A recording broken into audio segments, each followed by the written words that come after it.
All right, what is going on, everyone, and welcome back to the Mets Weekly Podcast as we are live at this very moment on YouTube and on X to recap the Mets versus Tigers series, as well as all the latest news and rumors in New York Mets land. But before we get into that, I want to remind everyone to subscribe to the Mets Weekly YouTube channel for new episodes of our show that are recorded live after every single series of regular season games. For those of you watching or listening on playback, you want to join the conversation in the future, make sure to turn on those post notifications to know when we go live. For those of you in the live chat right now, we love reading your comments, your questions, your concerns, all that great stuff. If you feel like you're being ignored, you're not being ignored, you're just being starred throughout the show. You'll try to pull up as many as we can to keep the flow of the conversation going. Make sure to follow Mets Weekly on X and on TikTok, which mainly features my co-host Frank's instant post-game reactions after every single regular season game, which are titled the Mets Frankly Post-Game. For our audio listeners, make sure to follow us on all your favorite listening platforms to not miss the audio version of new episodes that go up at 9 a.m. the following day. Also, make sure to give us a 5-star review. It would be greatly appreciated. So without further ado, let's get into episode number 166 of our show. Now, you may notice that if you're watching live right now, you may notice on the screen we've got some empty boxes. That means that some special guests will be joining us today. This duo has been on our show many times before. They were last here for our trade deadline special live stream back in the end of July. So please help us welcome back Evan and Matt from the Mets Central podcast. Great to have you guys back on here. We are talking about a team in a different state than we did the last time. So it's a lot different, but still plenty to unpack. So, Evan, I guess I'll go to you first. Yeah, I think the last time we were on here for like a series recap, if I'm not wrong, I think it was the Pirates series after they got swept. So definitely a lot Yeah. different of a tone for the most part. I mean, there's still some similar concerns, unfortunately, from back then to now with certain things, mostly with the starting pitching, just not giving enough volume.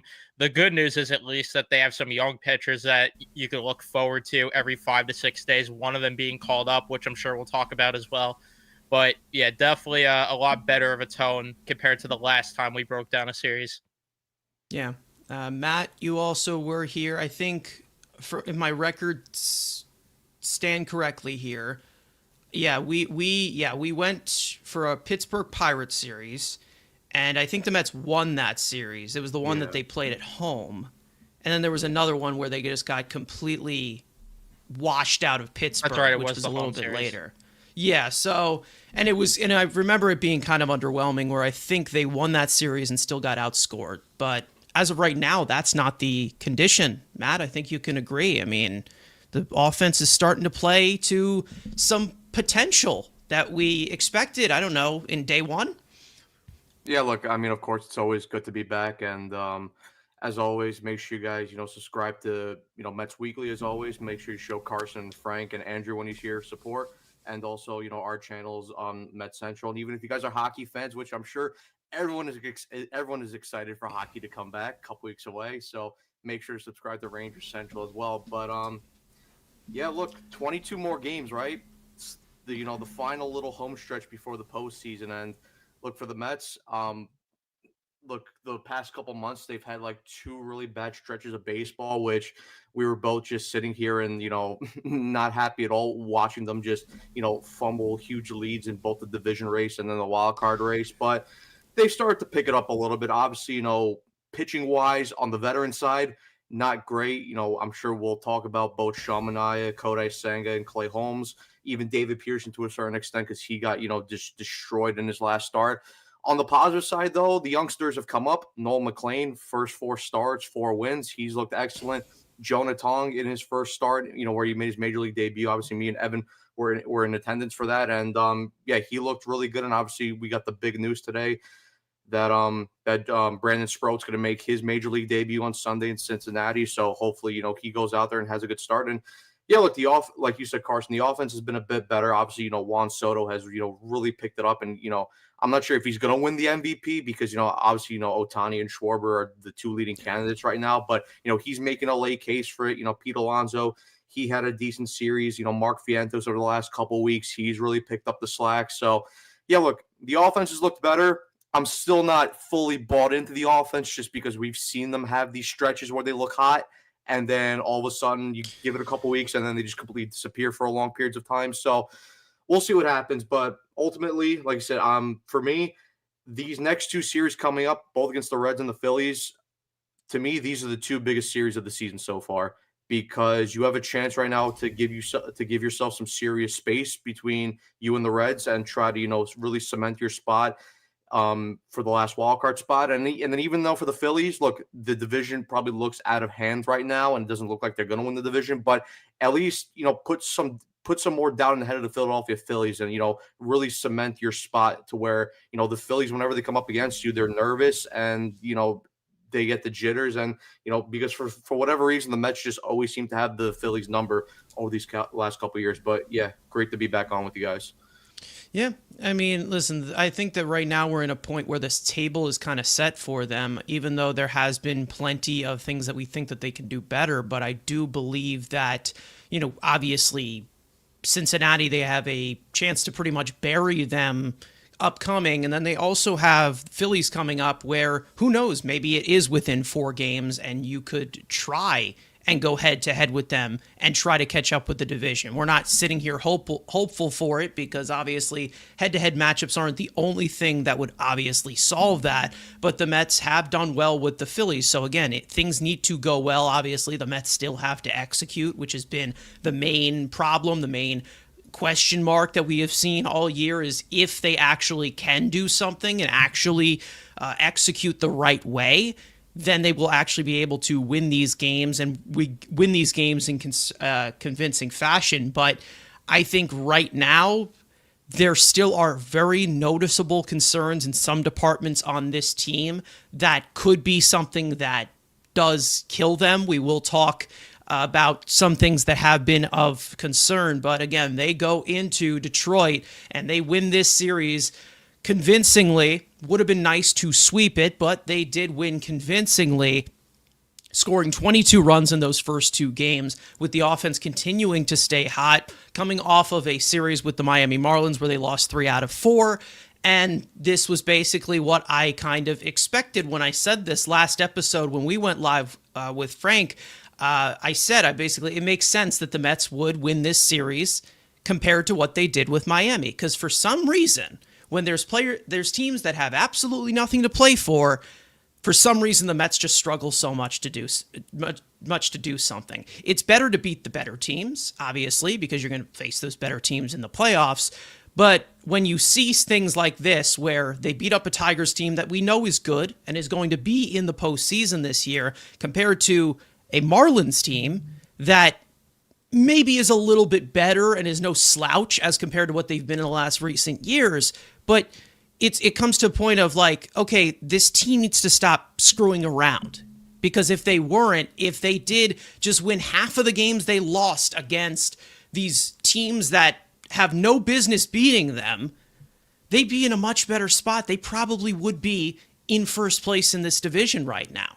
Like that's kind of how it feels. And the best case scenario here, and even though it's kind of an outside thought, is I would love to win this division, and I would love to play Philly at Citi Field in the wild card round. I would love for that to happen, because as of right now, that's a house of horrors for them.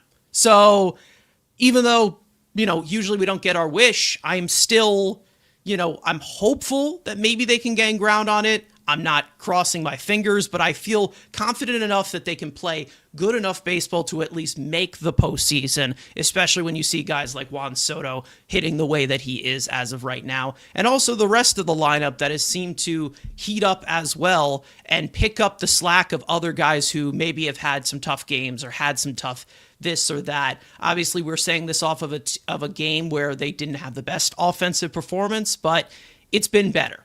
And I think that you guys can definitely agree to at least the offense changing its culture, changing it to a different level compared to what we saw for the first few months. Yeah, the offense has definitely been better. But back to your point about beating up on the bad teams, the thing that just has frustrated me the most throughout this season is, and I talked about it, and I think I titled it for the last podcast episode, is that this team has been 1 step forward, 2 steps back all year long. And it's like anytime you think they're going to start to gain traction, get momentum going in their way to where you're going to start to see consistency, it all of a sudden just turns into them losing to these bad teams, like the National Series, for example, that series that they should have won as well, because you win that series and even you win the Marlins series. I don't know where they'd line up in terms of how many games back from Philly, but you're probably really close to Philly right now to where we could actually have the conversation about winning the division. But instead, it's what you said, where they're screwing around too much. And that's what worries me, because right now, the thing that I'm concerned about the most is not it, like above anything else, is just seeing consistent baseball played going into October. Because what I've said time and time again is I don't care about what you did in May, June, July if you right the ship when it matters the most in September. The problem is what you said, some of the tendencies are still there. You're not getting liked from the veteran starting pitchers like Matt was talking about before. There are still some games where defensively they're not crisp enough. There are certain times where the manager, I'm still questioning decisions that he's making, like in yesterday's game, putting Helsley into the 1-run ball game. And it's like, some of these things need to turn around. And then, even with the offense, the one thing I'll say, and this is definitely nitpicking a little bit because they have been better, but it is a little worrisome to me that in that Marlins series, the one game they didn't show up was against Sandy. In this series, granted, Casey Mize isn't a world beater, but that was the best pitcher they faced this series, and they struggled offensively. So it is something to, monitor as we go through when they face quality pitchers. Yeah, obviously, I think we're in a situation where whether we're playing the matchups or not, we know that they are capable of hitting any level of pitching. We know that they are. And again, there's wasted moments and there's wasted opportunities that we feel like they could have got a little bit more. I think on the offensive side, we're seeing double-digit performances a lot more than we were. And I don't know if it gives us a feeling of, this is great, that we're in a good position, or it gives us a feeling of, where has this been for months? Like, where has this been for months? You could have been in a better position than that. Now, again, speaking of, the context of where the Mets are at right now, again, they have a chance to be in a good position going into Philly, because Philly right now is playing Milwaukee today, and they end up, it could be a 4.5 game lead. Could there be something else? I don't know who Philly plays next, but let's see. Who does Philly play next? I'm not sure. They probably play they play Miami. So again, it's basically just hoping that Miami can steal a game there. But again, that type of hopium mentality is the main reason as to why they are in this certain situation where they're only 10 games over 500, and they're just kind of floating around. And I feel like there still is more that can be provided. However, the bats as of right now have been carrying the huge the huge task recently, which has been good because they are playing like the expensive offense that we have expected them to play like for a while. And I think that that's the main reason as to why there is a little bit more confidence as of right now. But I do have a very big worry postseason time, or with the upcoming postseasons of what really usually happens in the postseason. Sometimes you get blowouts or not. I do have a little bit of a concern with, obviously, the bullpen struggling a lot. A lot of the additions struggling a lot. We'll get into one of them who has been god-awful. The rotation having a really rough time going deep into games, whether you have some of the youngsters taking care of that, you can't bank on it. I don't know if this team can play a close game right now. I don't know if it's possible this team can play a close game of baseball. They're going to need their offense to basically pop off for double-digit runs every single game, and that's not going to happen when you're facing this elite pitching in the postseason. You may get lucky with some matchups, but again, I do have that type of concern. I don't know, Matt, I can swing it back to you. I don't know if you have that sort of concern where this team, it seems like you can't trust the bullpen. You can't trust the starting pitching to go deep into games. The only thing that you can trust is Soto, Lindor, and Alonso having ridiculous games in order for them to win these games. And that's the main reason as to why I have that concern. I've had that concern probably for this entire second half. Yeah, no, even and even just to go back a little bit and jump on the whole like inconsistency issues. Like Evan a couple days ago on one of the post game streams said he really doesn't have a feel on how to feel about this team, whether they're a good team, they're a bad team, whether you want to buy in or whether you kind of want to be hesitant. And for me, I'm kind of at this point where the Mets are a good team, but they have clear inconsistency issues. And this is why for me, like over the past couple weeks where, we see them, sweep the Phillies. And to me, like I was happy that they swept the Phillies, but I wasn't fully ready to get excited yet. And then we see them play against the Marlins. They dropped 3 out of 4. And I'm sitting here and I'm not really shocked because, we've seen this with this group over the past couple of years. They are very capable of, playing up the competition, but also playing down the competition. And this is something because I know we all love the 2024 team from last year, and they made that deep run last year. But let's not forget the 2024 team had the same problem where they would play down the competition because let's not forget they lost the series last year to the A's. They got swept. They got swept last year by the Seattle Mariners when the Mariners weren't as good of a team as they were last year. But then you would see this team go in beat the Phillies, beat the Orioles when they were good last year, and you're like you kind of don't know how exactly to feel. And then even to go on to your point of Carson. Yeah, listen, this team right now, they can't play in close games. It's not like at the beginning of the year, where the offense was struggling and, the pitching was really carrying them. And, we saw, lights out performances from, multiple guys in the bullpen, whether it be from Brazaban, from Garrett, from Kranick, even though Diaz struggled a little bit, you had other guys picking him up. But, right now, it's like, cool, the offense is picking you up and you're scoring a ton of runs. But then, like, for example, in their first game, the offense goes off. You see Juan Soto hitting his first grand slam of the season, his first grand slam as a Met, and you really can't get too comfortable because here comes Sean Manaea back on the mound, and he's automatically giving up, 3-4 runs to tie up the game. And then, you see this bullpen right now, and, you see guys like Gregory Soto come out. He's not been able to be effective. Tyler Rogers has been okay. He's had some games where he's looked good and a couple other games where, he hasn't looked good. But I think that's just more like what me and Evan have talked about. It's more about situational, where you put Tyler Rogers in, because you put Tyler Rogers in a game where there's no one on base, he looks good. But then you bring him into a situation where there's runners on base and he's, susceptible to, to small contact, and boom, that's where you can see multiple runs come across. And then obviously, the big one, which we're going to talk about more, is just Ryan Helsley. And look, obviously, like I said, we're going to talk about that more, but the guy right now is he's unpitchable. And for me, especially, when you're going to this final, stretch of baseball, the last 22 games, and you're seeing the Mets have series against the Reds, the Phillies, the Cubs, the Padres, even the Marlins, which is the last series of the season, you can't trust this guy at all to pitch in those situations. And, sure, they have a couple off days, but, most of these guys are going to have to be used. It's not like you can have 1 or 2 spots in your bullpen where, where it's just basically a cheerleading role, because the Mets already have Ryan Stanek for that. And, when you're, like I said, when you're going to these last couple stretches, you can't afford to have 2 spots in your bullpen where you're afraid to use them. So eventually it's like, we know that Stanek is probably not going to go anywhere. I mean, if he has a big cut to this point, then he's just staying here like what we saw from Adam Ottavino last year. But with Helsley, it's like you have to make a decision at some point, because obviously, there is the whole tipping pitches issue. But, if it's a tipping pitching issue, why hasn't that been fixed yet? Is it injury? I don't think so. Oh, my camera just went out. But he's still throwing high velo, so I don't think it's really an injury thing. I don't know what the problem is with Helsley personally. Like I said, we're going to talk about that more. But it's just the guy is unpitchable, and it's one of the main reasons, like what you said, Carson, that this team can't play in close games.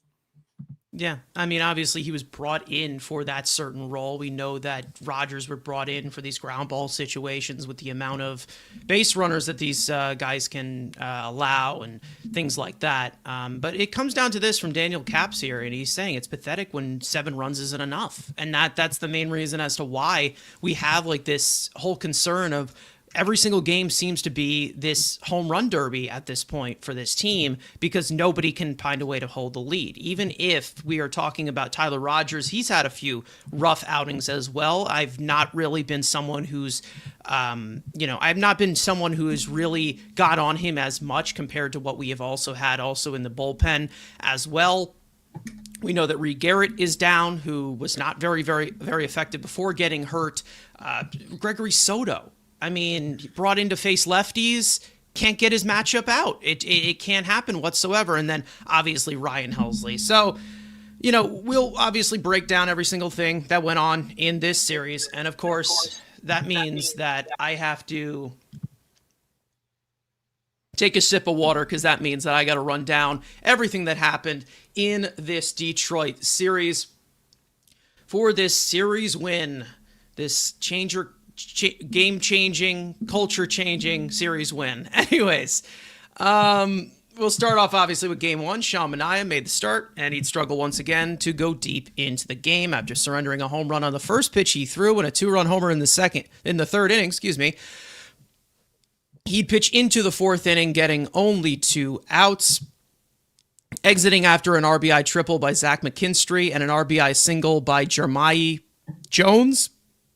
Gregory Soto would come on and strand Manaea's base runner to close the book on Manaea. 3 2/3 innings pitched, 8 hits, 5 earned runs, 1 walk, 6 strikeouts on 83 pitches. Down 1-0 in the second, the Mets offense would respond after a leadoff hit by pitch to Mark Vientos and a single by Jeff McNeil. Cedric Mullins would move them over with a sacrifice bunt, and Luis Torrens would give the Mets the lead with a 2-run single, down 3-2 in the fourth. Jeff McNeil would lead off with a double, followed by a walk to Cedric Mullins and a bloop single by Luis Torrens to load the bases. Juan Soto would launch his 36th home run of the year, a grand slam, his first non-solo or non-2-run shot of the season, giving the Mets a 6-3 lead. That would be cut to 6-5 after Manaea's exit, and Gregory Soto would come back out for the fifth. He'd only get 1 out sandwich in between singles to make it first and third. Mendoza would pull him for Ryan Stanek, who would allow one of Soto's base runners to score on a wild pitch to tie the game at 6. The Mets would respond in the 6th inning with a lead-off single by Luis Torrens and a 1-out hit by pitch to Francisco Lindor. Juan Soto would drive both of them in with an RBI triple, his first triple of the year, to put the Mets ahead by 2. Brandon Nimmo would add on with an RBI single to make it 9-6 Mets. Tyler Rogers would toss a scoreless inning in the 6th inning, working around a leadoff bunt single. In the 7th, Jeff McNeil would lead off by reaching on an error. Luis Angel Acuna would pinch run for him and steal second. Cedric Mullins would walk, and Luis Torrens would bunt them over, and Brett Beatty would make it 10-6 on an RBI groundout. Ryan Helsley would get the 7th, and it would take just 5 pitches for him to surrender a run on a leadoff double by Riley Green and an RBI single to Zach McKinstry. He'd get 2 outs, but be pulled for Brooks Raley, who would finish the inning. Raley would come back out for the 8th and surrender a run on a leadoff double, and 2 more balls put in play, cutting the Mets' lead to 10-8. They'd go to Edwin Diaz for a 4-out save. He'd finish the 8th on 2 pitches, come back out for the 9th, toss a 1-2-3 inning with 2 strikeouts to end the game, taking the series opener in Detroit 10-8. Game 2, Nolan McLean would make his start, and after a rough first inning, he'd shove for the rest of the night, ending his day with 6 innings pitched, 3 hits, 2 earned runs, 3 walks, 7 strikeouts on 90 pitches. The Mets would explode once again offensively. In the first, Pete Alonso would crutch his 32nd home run of the year, a solo shot to open the scoring, down 2-1 in the fourth. Jeff McNeil would tie the game with an RBI single. Cedric Mullins, sacrifice fly, and Luis Torrens would line his 5th home run of the year directly off the right field foul pole to extend the Mets' lead to 6-2. In the 7th, the Mets would pile it on from there against Chris Paddock. Juan Soto would hit his 37th home run of the year. Pete Alonso would follow him with his 2nd home run of the night and his 33rd of the year. Jeff McNeil would line a 2-run single. Brett Beatty would make it 11-2 with an RBI single, and Francisco Lindor would make it 12-2 on a sacrifice fly. Kevin Herget would come on for the 7th and 8th and for long relief and toss scoreless frames, and he'd get the 9th as well, but run out of gas, surrendering 3 earned runs on 3 hits, a walk, and a wild pitch. The Mets would call on Ryan Stanek to get the final 2 outs, and he would work around a hit of his own to finish the game, securing back-to-back wins in Detroit in Game 2, 12-5. Game 3, Clay Holmes would make the start, and following a catcher's interference charge to Hayden Senga in the 2nd inning, that would score an unearned run. He'd pitch into the 5th, getting 2 outs, but walking 2 as well, which the Mets would pull the plug for Gregory Soto, who would allow both of Holmes' base runners to score on a 2-run single by Riley Green, closing the book on Holmes' 4 2/3 innings pitched, 5 hits, 2 earned runs, 1 unearned run, 3 walks, 6 strikeouts on 85 pitches, down 1-0 in the 3rd. The Mets would respond after a 1-out double by Francisco Lindor. Pete Alonso would trade places with him for an RBI double to tie the game up at 1. After Holmes' exit, the Mets would find themselves down 3-1. They would respond again with a leadoff walk to Juan Soto, an infield hit by Pete Alonso. Mark Vientos would get the Mets within 1 with an RBI single. Gregory Soto would come back out for the 6th and work around a leadoff bloop single that would eat up Brandon Nimmo in left field, tossing a scoreless frame. Ryan Helsley would get the 7th, struggle once again. He'd surrender a 3-run homer to Kerry Carpenter to make it a 4-run game. Justin Hageman would come on to finish the inning and pitch the 8th, retiring all 4 batters he faced, as the Mets would lose the series finale in Detroit 6-2. The Mets are now 75-65 on the season, sitting 5.5 games behind the Phillies for first place in the National League East, and they are 4 games ahead of San Francisco now, as they have just passed Cincinnati for the final wild card spot. Obviously, plenty to break down in this series. Plenty of offense, like we said, a culture-changing offense recently. Matt, I'll go to you first, obviously. Positives, negatives, wherever you want to go with this one, because there was definitely a lot that happened, specifically in those first 2 games. I think your mic's muted. Yeah, your mic's muted. Yep. Yeah, I mean, look, I do want to start with the positives, but I think it's the best to just get the negatives out of the way. Look, again, starting pitching, not where you want it to be. And I know we've had, we're going to obviously have a ton of conversations about Senga later in the episode. But again, like I stated before, like when your offense goes off and, you have Juan Soto hitting home runs, you have Luis Torrens chipping in with home runs here and there. You have Pete Alonso playing well, Nimmo playing well, Vientos playing well. It's like, it's all fine and great having this offense. But then, when you have guys like Sean Manaea going out there and, he gets a big lead and then right away, gives away the lead. It's like, again, it goes back to the point of, not being able to play close games. And listen, the Mets are going to have some tough conversations to have with both Manaea and Senga. Obviously, there is the whole talk of Senga maybe going to AAA. But look, I think with Manaea, obviously, look, we wanted him back in the offseason. He was a very good pitcher for us last year, was great down the stretch after he made that slight adjustment to his arm angle, pitched great in the playoffs, but he's had injury problems this year. He's missed more than half of the season. And let's be honest, like the main reason why I think he's pitching as bad as he is right now, the guy is hurt. I don't think he's fully injured, but it's clear that the guy is being negatively affected by the loose bodies in his elbow. Because you could just see by the way he pitches and by the way how he tails off, the deeper he gets into starts, because let's not forget, because before you go to this start against the Tigers, his last 2 starts against the Nationals and the Nationals against the Phillies, while he didn't go deep into those games, the thing that I liked about Manaea was in those 2 games, he actually started off those games pretty well. He was throwing strikes, he was getting tons of swings and misses, and he was getting through the order fairly quickly. But then as we see when he gets to that 5th inning, and even after he gets a couple outs in the 4th inning, he tends to, just lose it. And I think part of that is because of just the loose bodies in his elbow. So look, there is the conversation that maybe you move him to the bullpen come playoff time, but even then, like if he's having these pains in his elbow, and you're starting to use him more and more out of the bullpen, how more non-effective does he look in the postseason in that role? So listen, I think for me, like I said, I love Manaea.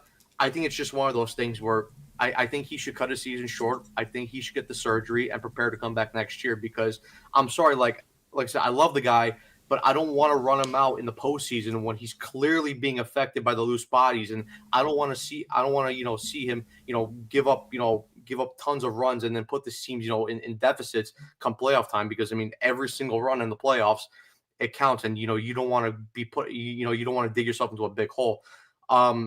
Nolan McLean, look, he obviously didn't start the game well. He clearly had control issues with his sweeper and his curveball, most notably. But the thing I liked about Nolan McLean, and the thing, we've talked about a ton with the veteran starting pitchers, one of the big problems is, they don't make mid-game adjustments on the fly. You saw that with Nolan McLean. Like I said, he had trouble with his sweeper and his curveball command, went away from it, went more sinker, fastball heavy. And then as we saw, he got more comfortable and then started incorporating those two pitches, later in his start. And, he was able to go and give you 6 innings of 2-run ball, which is, something, that we've cried out for our veteran, starters, to give you more consistently. And then obviously you look at Clay Holmes. Look, Clay Holmes was okay. Like he looked good early in the start. Obviously, he was basically Clay Holmes. Yeah, he gave you a regular Clay Holmes start where he looks good. He's controlling the strike zone. He was actually getting more swings and misses than he usually gets during his starts.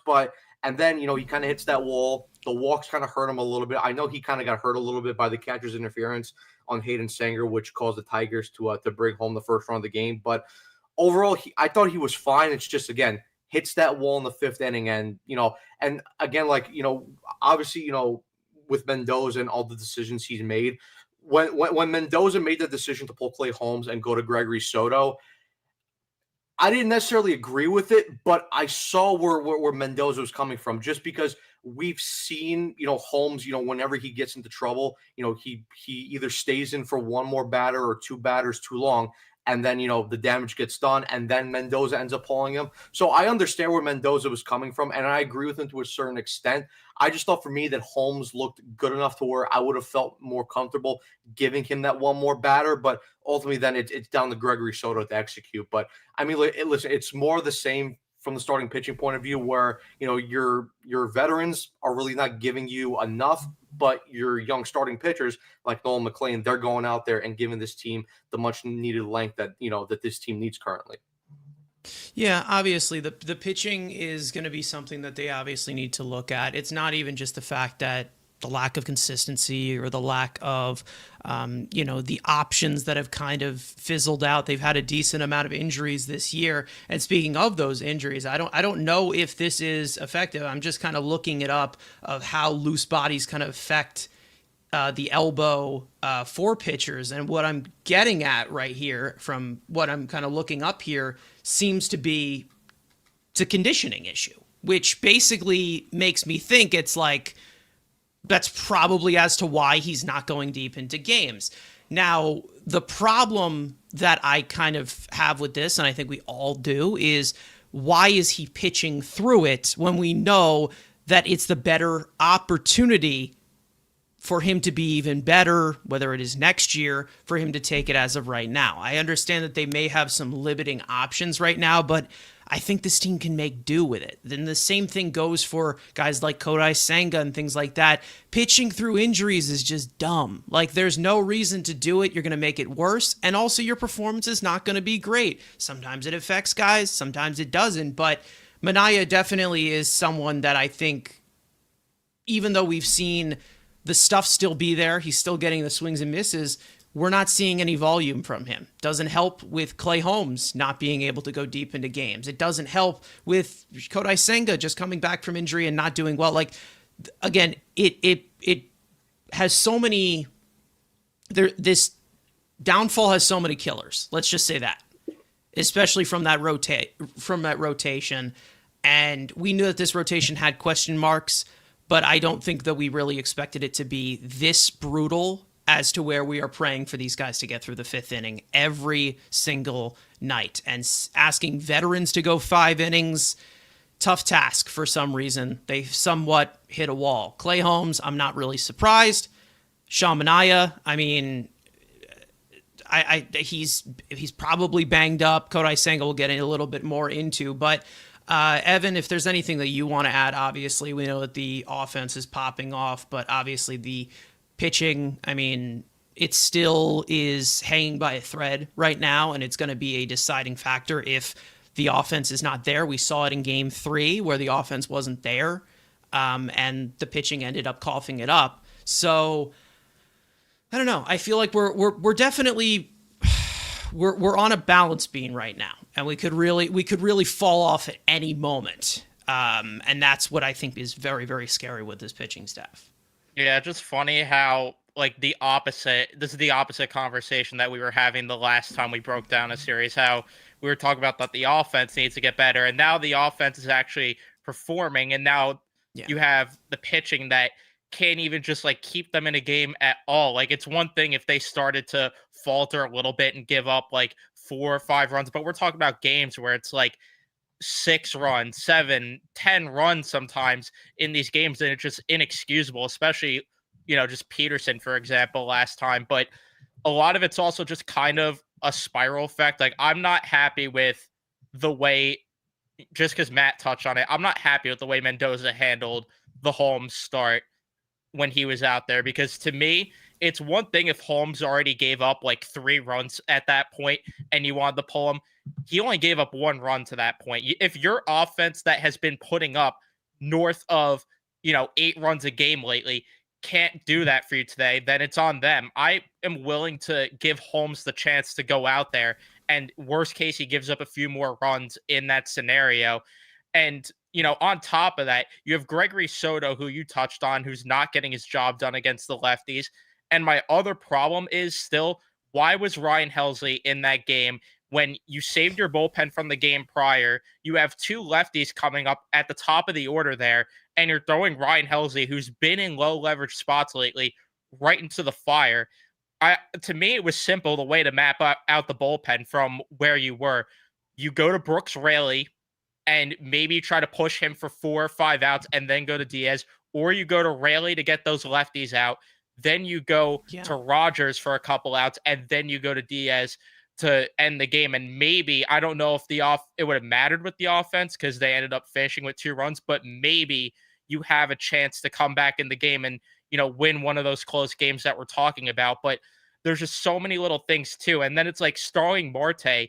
He's been on a heater lately. And then we see Cedric Mullins in the lineup instead of putting McNeil in center and then having Marte DH. It's like, why are you sitting the guy that's actually performing as of lately when Cedric Mullins has been a disaster? It's one thing if he's been kind of average, but he's been a train wreck ever since that he's got here, like defensively, with the bat, whatever it is. So, listen, I don't fully blame Mendoza because of stuff like Ricardo saying where the starters are not getting deep enough in the games. I don't blame him for that, but I also do blame him for certain little decisions where it's like you should be aware of your players a little bit more. Like there's too many times Tyler Rogers, like Matt talked about before, bring him in with guys on base. It's like you need to know these things about your pitchers or your hitters to where certain matchups benefit them more than others. And it shouldn't just be, oh, this guy throws with his left hand, so we got to stack the lineup with right-handed bats. Oh, this guy throws right-handed, we got to stack the lineup with left-handed bats. So it's just little things like that that have drove me insane this year. Yeah, I've talked about this so many times, obviously, with them having a different lineup pretty much every single day. And listen, if you want to play the matchups, but there's got to be some kind of formula of the everyday players of where they are playing. If you're going to have, obviously, that top 4, they've jumbled them probably in every single combination besides having Alonso hit leadoff. Like, that is how crazy they have gone this year with that top 4. It seems like we have a new lineup every single day, and that's basically what they've continued to do all year. Now, Starling Marte obviously had a rough game, that last game. Obviously, he had 2 crucial plate appearances in that thing that probably killed it for us. But again, playing these close games again, I don't know if it's the offense where we're like, okay, they're in like this constant comeback mode or whatever because of like they don't have, the situational, or they're very inconsistent in the situational hitting. But again, it comes down to the pitching not basically being able to do their jobs. They all have underperformed. They all haven't been great. And, I think that we all can agree that Cedric Mullins is also pretty unplayable. The only way that he has value to this team has been walking more than he has been. Hasn't been swiping that many bases either way, but doesn't seem like the power that he was showing in Baltimore has been displayed at all. We already talked about this, warned everyone about this with him playing center field, that he has one of the worst arms in all of baseball. So again, I just don't see the upgrade there whatsoever. It just made sense to just basically just stay with Tyrone Taylor and Jeff McNeil. It just seemed like basically a waste. Tyrone Taylor obviously just went to the injured list, so that limits your options. You may have someone with swag and aura coming back here in, I don't know, a week.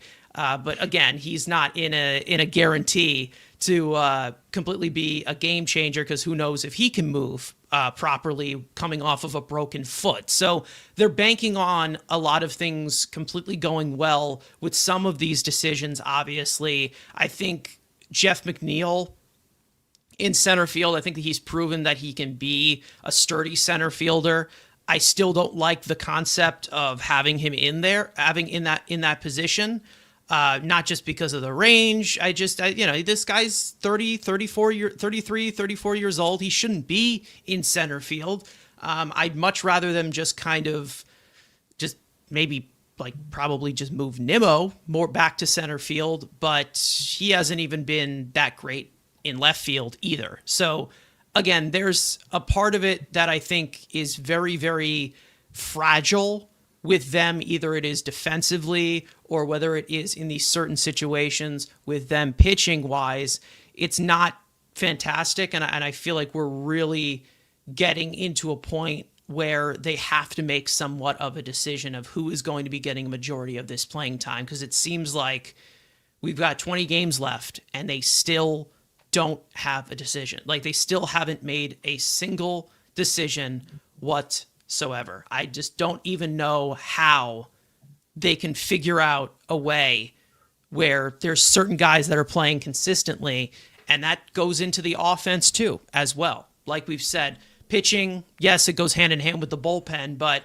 as well, when you talk about who's playing and who's not, something's got to show consistency. That's all that I have. If there's anything you guys want to add, obviously we've got plenty we can bring up, but yeah, I mean, the only thing I could really say, if I'm going to try to reach for a positive with the pitching at all, the only positive I could possibly have is that you could start to piggyback these starting pitchers, which will help save the bullpen a little bit. But the problem on top of that is still these guys in the bullpen are not pitching good enough. And the thing that's very frustrating the most is, I talked about it during the deadline stream, how the Dodgers last year really showed the luxury of having a deep bullpen, to where there were times Evan Phillips was coming in like the fourth, fifth inning. And now it's like we're back to what we were at last year, where you have a circle of trust of two guys.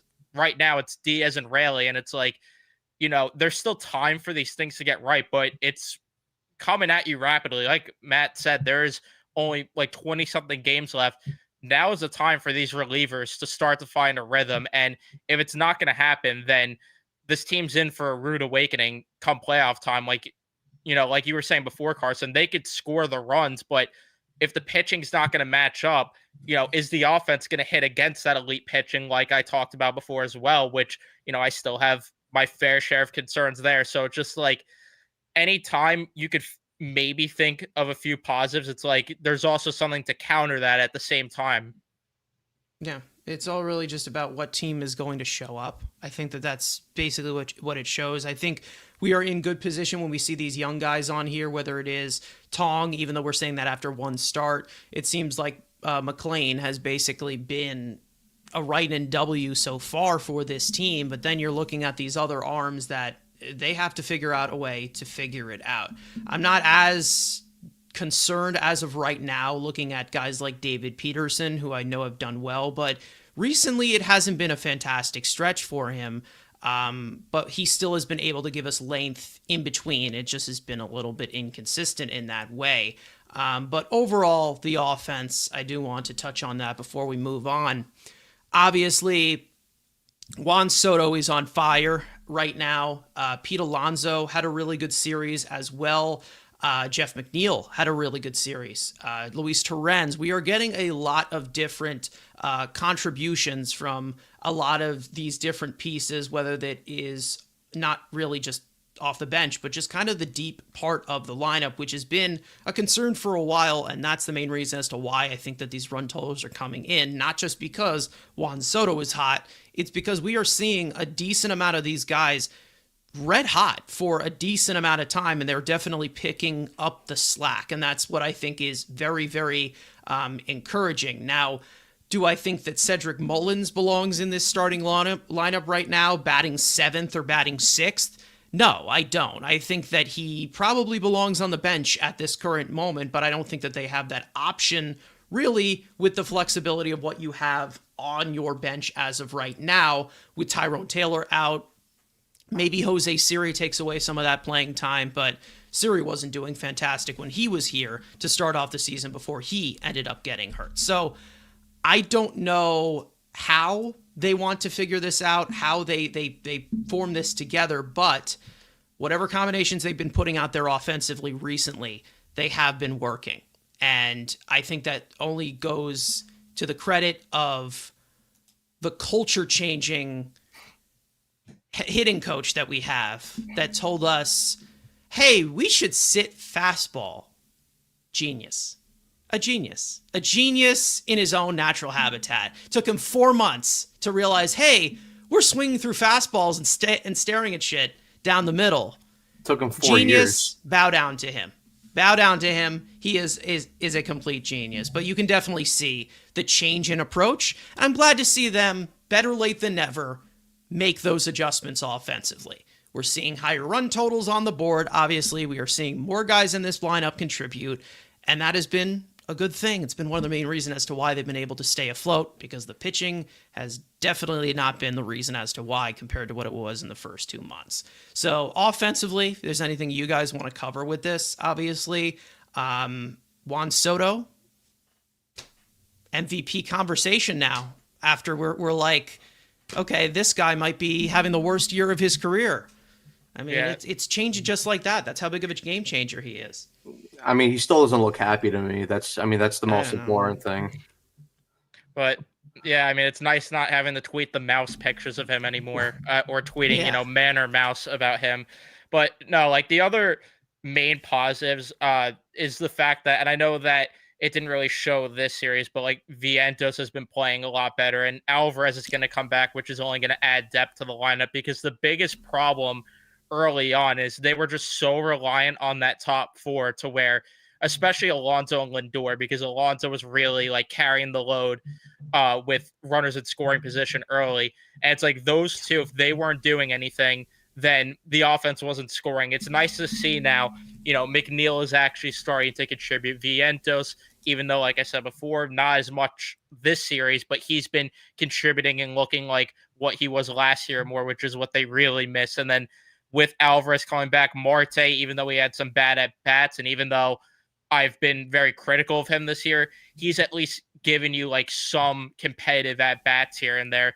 Really, the biggest problem is like when you get to, and it's going to change with Alvarez, but you don't really have a bench to utilize right now to help you in certain situations. Mauricio just does absolutely nothing and is, letting position players get him out these days now. And I don't understand why he's not in AAA at this point. Like, to me, if he's going to sit on the bench, and we talked about this going into the year, if you're going to have these young guys sitting on the bench, then why are they even up in the big leagues? They need to be getting their at bats.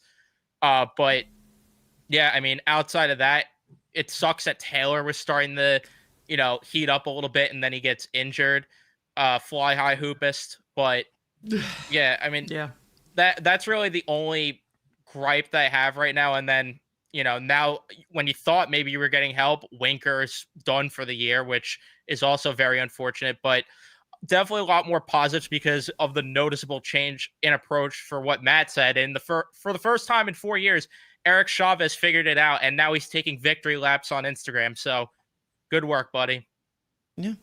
Yeah. He's had 1 month of a sample. I mean, he's always here when things are going well, and then he's the victim when things are going bad. And I'm hoping putting edits on his story.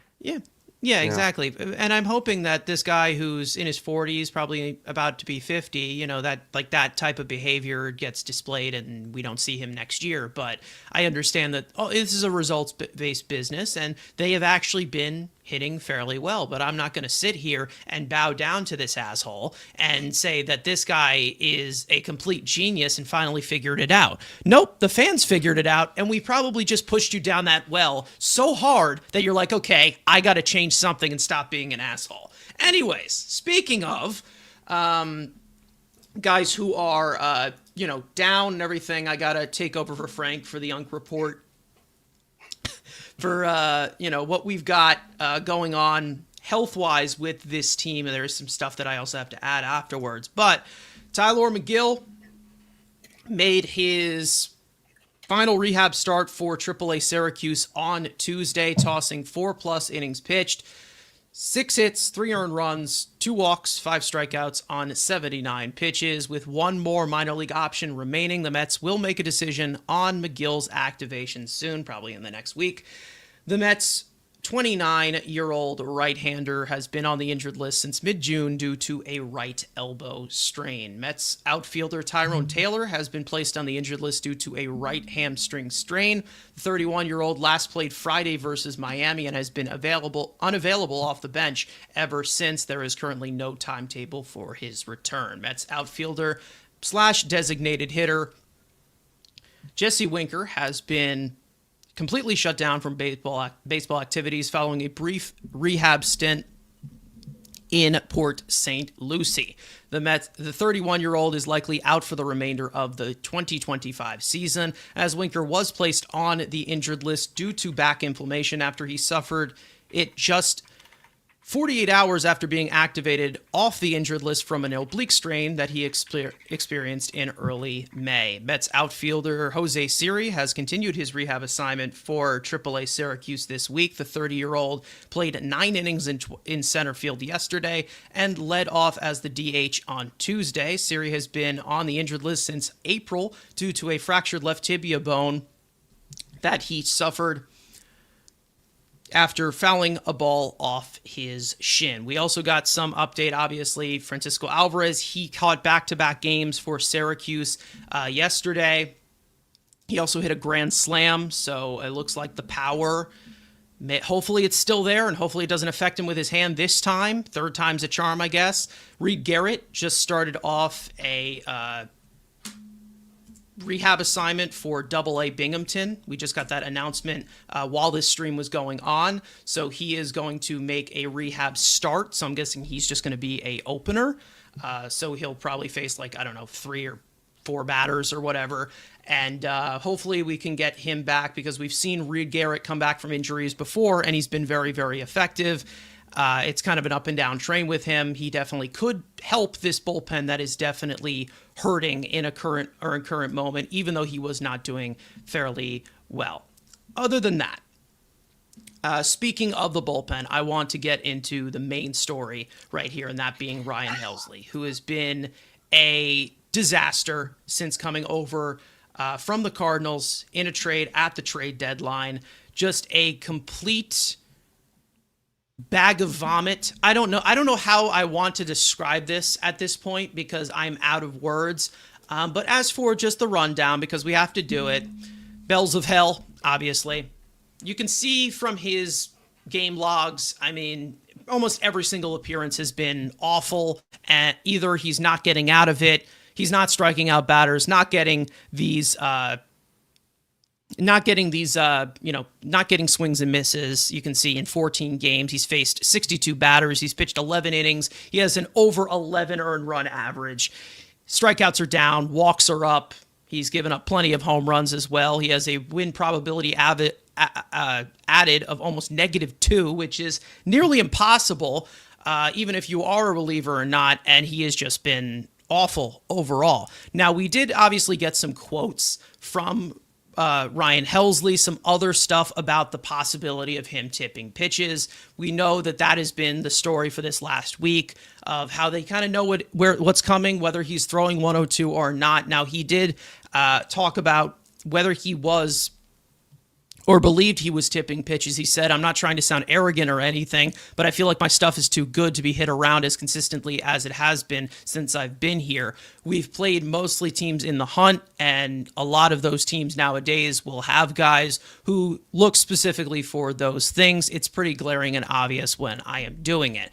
Will Salmon of The Athletic also talked about from the adjustments that they have kind of been making from the supposed tipping. Now, his latest outing, obviously, him giving up the 3-run homer to Kerry Carpenter. They said the Mets have tried fixing Helsley's tipping issue. Helsley reportedly didn't love the new adjustments at first, but he believes he is better off now that he has changed the positioning of his hands on the mound. Mendoza said that Helsley's struggles on Wednesday were not related to tipping, which I don't think really makes anybody feel better, to be honest, because whether it is a tipping issue or not, if there's another issue that he experienced on the mound where he couldn't throw strikes and the ball was going over the wall, didn't seem like we saw really anything completely different whatsoever, which is kind of unfortunate to the point where we just don't know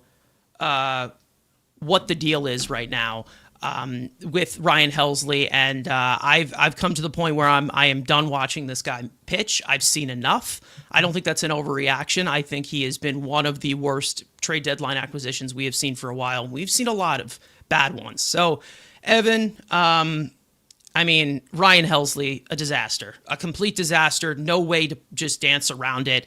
And I don't know if we see this getting better at any time soon. I just don't see it, because if the tipping's been fixed, supposedly, what else is there to do? I mean, when 102 is going down the plate and it's going over the wall, I mean, what else can you do? You don't really have that much time to figure this stuff out. Yeah, it's bad when Matt and I went to that Jonah Tong debut.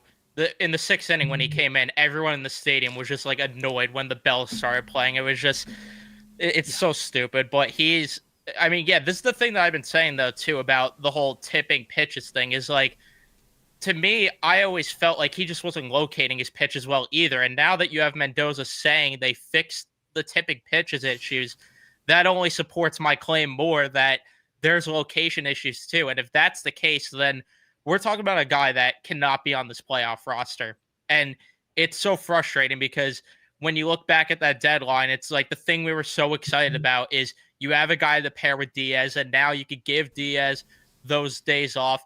But this also is a spiral effect of what I talked about in our text group chat yesterday, where it's like injuries decimating this bullpen, ruin them from being able to be more aggressive to maybe get a Duran or go out and get like a different type of reliever. But I don't think anyone, and I don't want people sitting here and blaming Stearns like I'm seeing in the chat. No one, no one could possibly tell me they thought it was going to be this bad. If it's one thing if he had a few rough outings here and there, and because there were some warning signs about his fastball being hittable, but no one could tell me they thought it was going to be this bad. And there's no way Stearns thought that either. But all I know is that, if we don't see things change within these next few outings, then he can't be on this playoff roster because he's not even recording innings, or even outs, I should say, at this rate. You're lucky if you get 2 outs from him during these outings. The fact that he only threw 5 pitches in that first game, it's horrible. And I really don't know if it's like maybe he starts to utilize some other pitches. I mean, we've seen him throw a few curveballs here and there. Maybe he mixes in a cutter that he threw at one point. I don't know if that's a fix, but like he's got to get desperate and try something. All I know is that I don't understand, and this is again is what drives me insane with this manager. How are you throwing him in low leverage situations? You have a rested bullpen, and it's like, he's not doing great in low leverage, so let's put him in high leverage against the top part of the Tigers order. Like that's a great idea when you got an off day the next day as well. To me, that also just makes absolutely no sense. The only way he should be in close games right now is if your bullpen is taxed and you desperately need an inning, and you have to be very desperate at that point. Yeah, this has gotten to a point where you can't put this guy into the game. I mean, he can't really do anything right as of right now. And whether we're talking about it from fastball or slider, I mean, again, this is something that I've kind of feel like it's sit here and brewing, because we've talked about his fastball being hittable, because to be honest, in a vacuum, that fastball is not really his best pitch. Whether he can throw it 103 or 104 miles an hour, he was throwing more sliders when he was with the Cardinals, and he's been throwing more fastballs here. I don't know if he was just trying to air it out and show what he can do to start off, but I feel like this has hit a spiral as to where this is a massive issue. Whether you're talking about it from a 2-pitch guy or this or that. I mean, obviously we have seen more control issues with guys like Edwin Diaz, or just command of being able to locate his slider properly. But it seems like both of these pitches are being completely either whether it is crushed, or these are two pitches that are easily picked up by batters, especially these left-handed hitters who have been teeing off on him ever since ever since that he got here. So Matt, I'll go on to you. Obviously, you hinted at it earlier. I mean, I don't know where you can find the answers at this point. Like, I really don't. You have 22 games left. How do you figure this out at this point? I don't know. I know that the Mets are going to probably keep continuing to try, because they traded for him. They traded assets to get him. However, I mean, how long can we continue to do this until we're like, okay, this is not working. This is not working. We're going to have to cut some losses here. And this is probably the fastest I've probably given up on a pitcher, especially of this caliber that we know has had good stuff in the past. Yeah, I'm completely shocked that he's been this bad since he's come to the Mets. And look, obviously, you guys both hinted about the tipping issue. At first, when Halsey was struggling, I simply thought it was just a tipping issue. But the more and more we look at it, and the more and more evidence that we gather, I don't think it's a tipping issue. I just think we might have to accept that this guy just can't pitch in New York. Because and again, this goes back to the point of like what Evan was saying, and like people were saying in the chat. I forgot, what like Two Tone said. It's like he can't pitch in New York, and it's like you can't blame Stearns too much for trading for him, because nobody in their right mind would have thought Helsley would have been this bad. It's the same kind of concept. And I brought this up in the group chat last night when we were talking about it. I get it's not a Yankees pod. He's traded for Devin Williams in the offseason. It's like it was the right move to bring in, because Devin Williams over the past couple of years had been one of the best closers in all of Major League Baseball. But if it's the fact that he just can't pitch in New York, you can't predict that until he actually comes in and shows you that he can. And again, like with Helsley, I'm not saying that Helsley, before his time in St. Louis, he was up to the standard of Devin Williams in Milwaukee. But at least Ryan Helsley had a track record of being a reliable back-end reliever for the St. Louis Cardinals, and he built up a nice track record over the last couple of years. And it's like I was saying, Carson, it's like you were saying, it's like with 22 games left, and you look at some of the series the Mets are playing, like obviously you have the Cincinnati series starting tomorrow. You have a 4-game set in Philly. You're having a 3-game set against the Rangers. You're playing the Padres. You're playing the Cubs. You're playing a lot of very good teams who are also fighting for playoff spots. And it's like we talk about, it's like with Helsley right now, the only really place you can really slot him into is, blowout games or games that are not even close, or low leverage situations. Well, with the remaining schedule and looking at who they're playing, to me, I think that a lot of those games are going to be close. So really, again, this comes back to the point of where are you throwing in Ryan Helsley to try and get him right? It's just I don't see a ton of opportunities where that's going to be the case. And look, Helsley shouldn't have been in the game yesterday, and I fully agree. But to me, it's almost delaying the inevitable because, okay, even if he wasn't used yesterday, you're about to play, was it 10 straight games against the Reds, Phillies, and Rangers? Your bullpen's going to get tired at some point in the middle of those 10 games. So eventually he was going to have to come in, and he's probably going to stink it up again. So really, it's just about delaying the inevitable with Helsley. And again, it's like, I don't know what to do with him. And like I brought up at the start of the podcast, we already have Ryan Stanek, who we don't trust in any situation. So you could get away with having one guy who, quote unquote, could cheerlead in the bullpen. But I'm sorry, with Helsley and the fact that you gave up 3 prospects for him, you cannot afford to have 2 guys in your bullpen just sit there and be afraid to use them. Especially like don't get me wrong, if the Mets had a bigger lead over the playoffs and a bigger lead over the competitors, you might be able to get away with that, but not when they only have a 4-game lead over the San Francisco Giants for that last wildcard spot. It's just the situation is too right. It's too close right now, and again, it's like they're probably not going to DFA him, but again, if you're afraid to use him, and again, like I said, when you look at the schedule and they're playing a lot of, really good teams, and you're probably going to play a lot of close games, where are you supposed to pitch him? No, he doesn't fit in here. Like it doesn't fit here at all. And listen, there's been obviously comparisons to what he was doing in St. Louis to maybe a few years ago to compare it to now. It's obviously a different situation. And like we've talked about the fastball usage, the slider usage, but we are seeing like from what he was doing in St. Louis, there still is the strikeout numbers are pretty much the same as to what he's doing here compared to what he's doing in St. Louis. It may not seem like it, but it really just seems like it's a command issue at this point because the hard contact is there.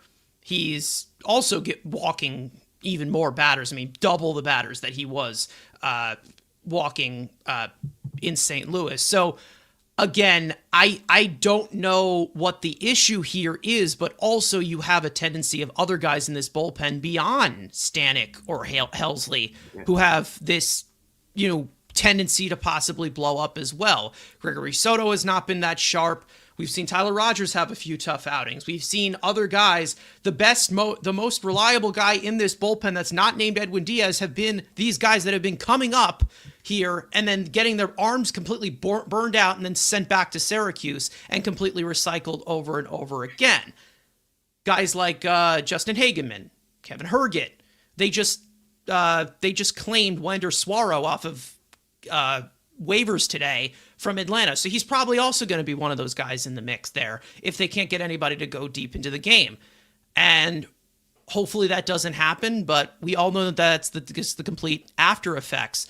I'm not going to say that the bullpen's been completely overused because of the rotation. You can say it, but with Helsley, I mean, this was supposed to be the 8th inning guy, and he's been the worst player on the team since that trade deadline. Yeah, even then, just to touch upon when you were reading back the quotes of Helsley and saying that he feels like he does have good stuff, but simply from just watching it from afar, like I can't agree with that statement. It's like, okay, you still have the velo, you can still hit 101, 102 on your fastball, but you can't control your fastball, and then your slider has no sharpness to it whatsoever. Like the slider has been a pitch in the past where Helsley was able, to rely on it and get a ton of swings and misses out of the zone.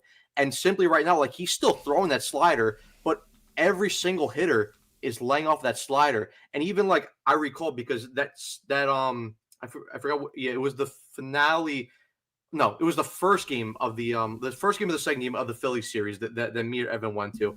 And when he came out of the bullpen and when he had that at bat to Harrison Bader, he threw the fastball a couple times at the beginning of the at bat, but then he threw like 5 sliders in a row, and he wasn't getting any type of swing and miss on it. And Bader was simply either fouling it off or sitting off of it. And we're like, eventually, like, you have to mix in the fastball at some point. But when you keep throwing slider after slider after slider, like, eventually Bader's going to make the adjustment and say, okay, clearly a fastball is coming here at some point. And he threw that fastball right at the knees.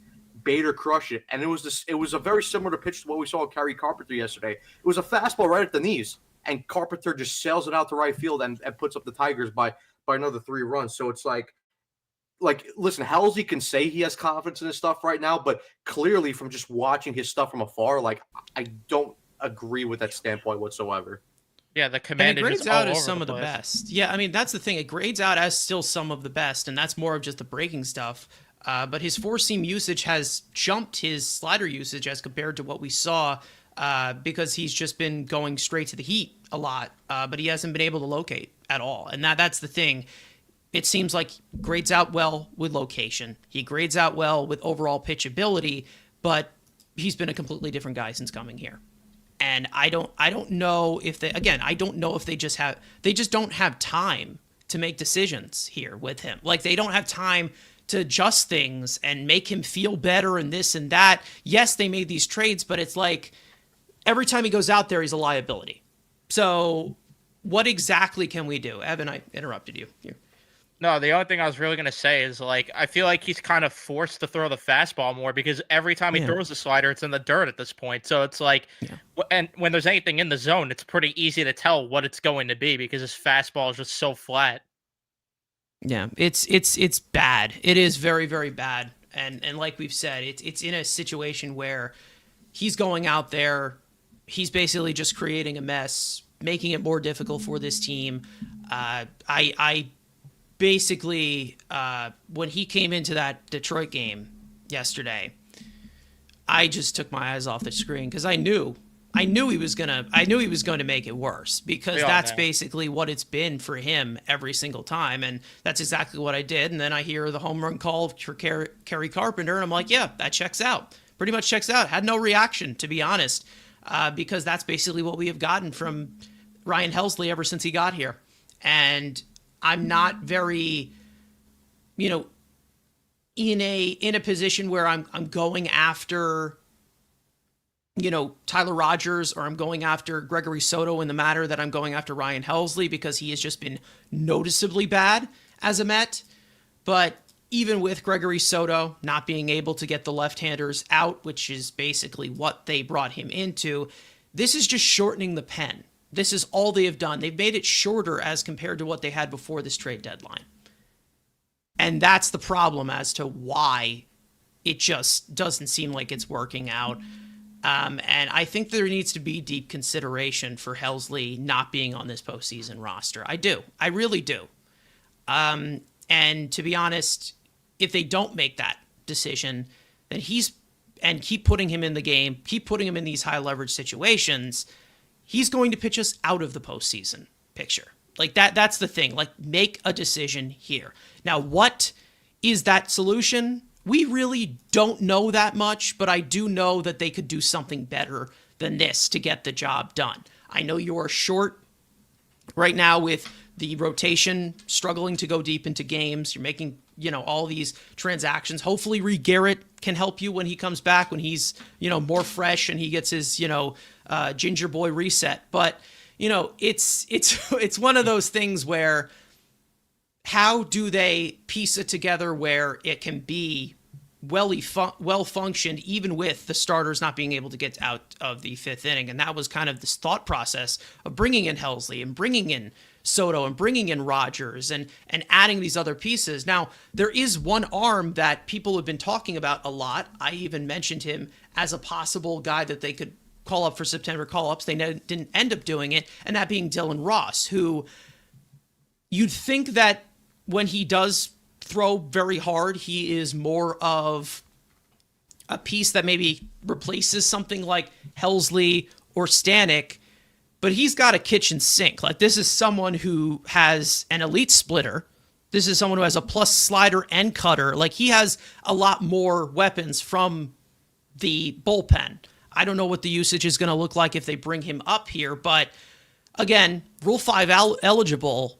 You never know if you could possibly lose him in the Rule 5 draft I still would end up calling him up because they always seem to be making these bullpen transactions no matter what. He can't go multiple innings. He's a one-inning guy.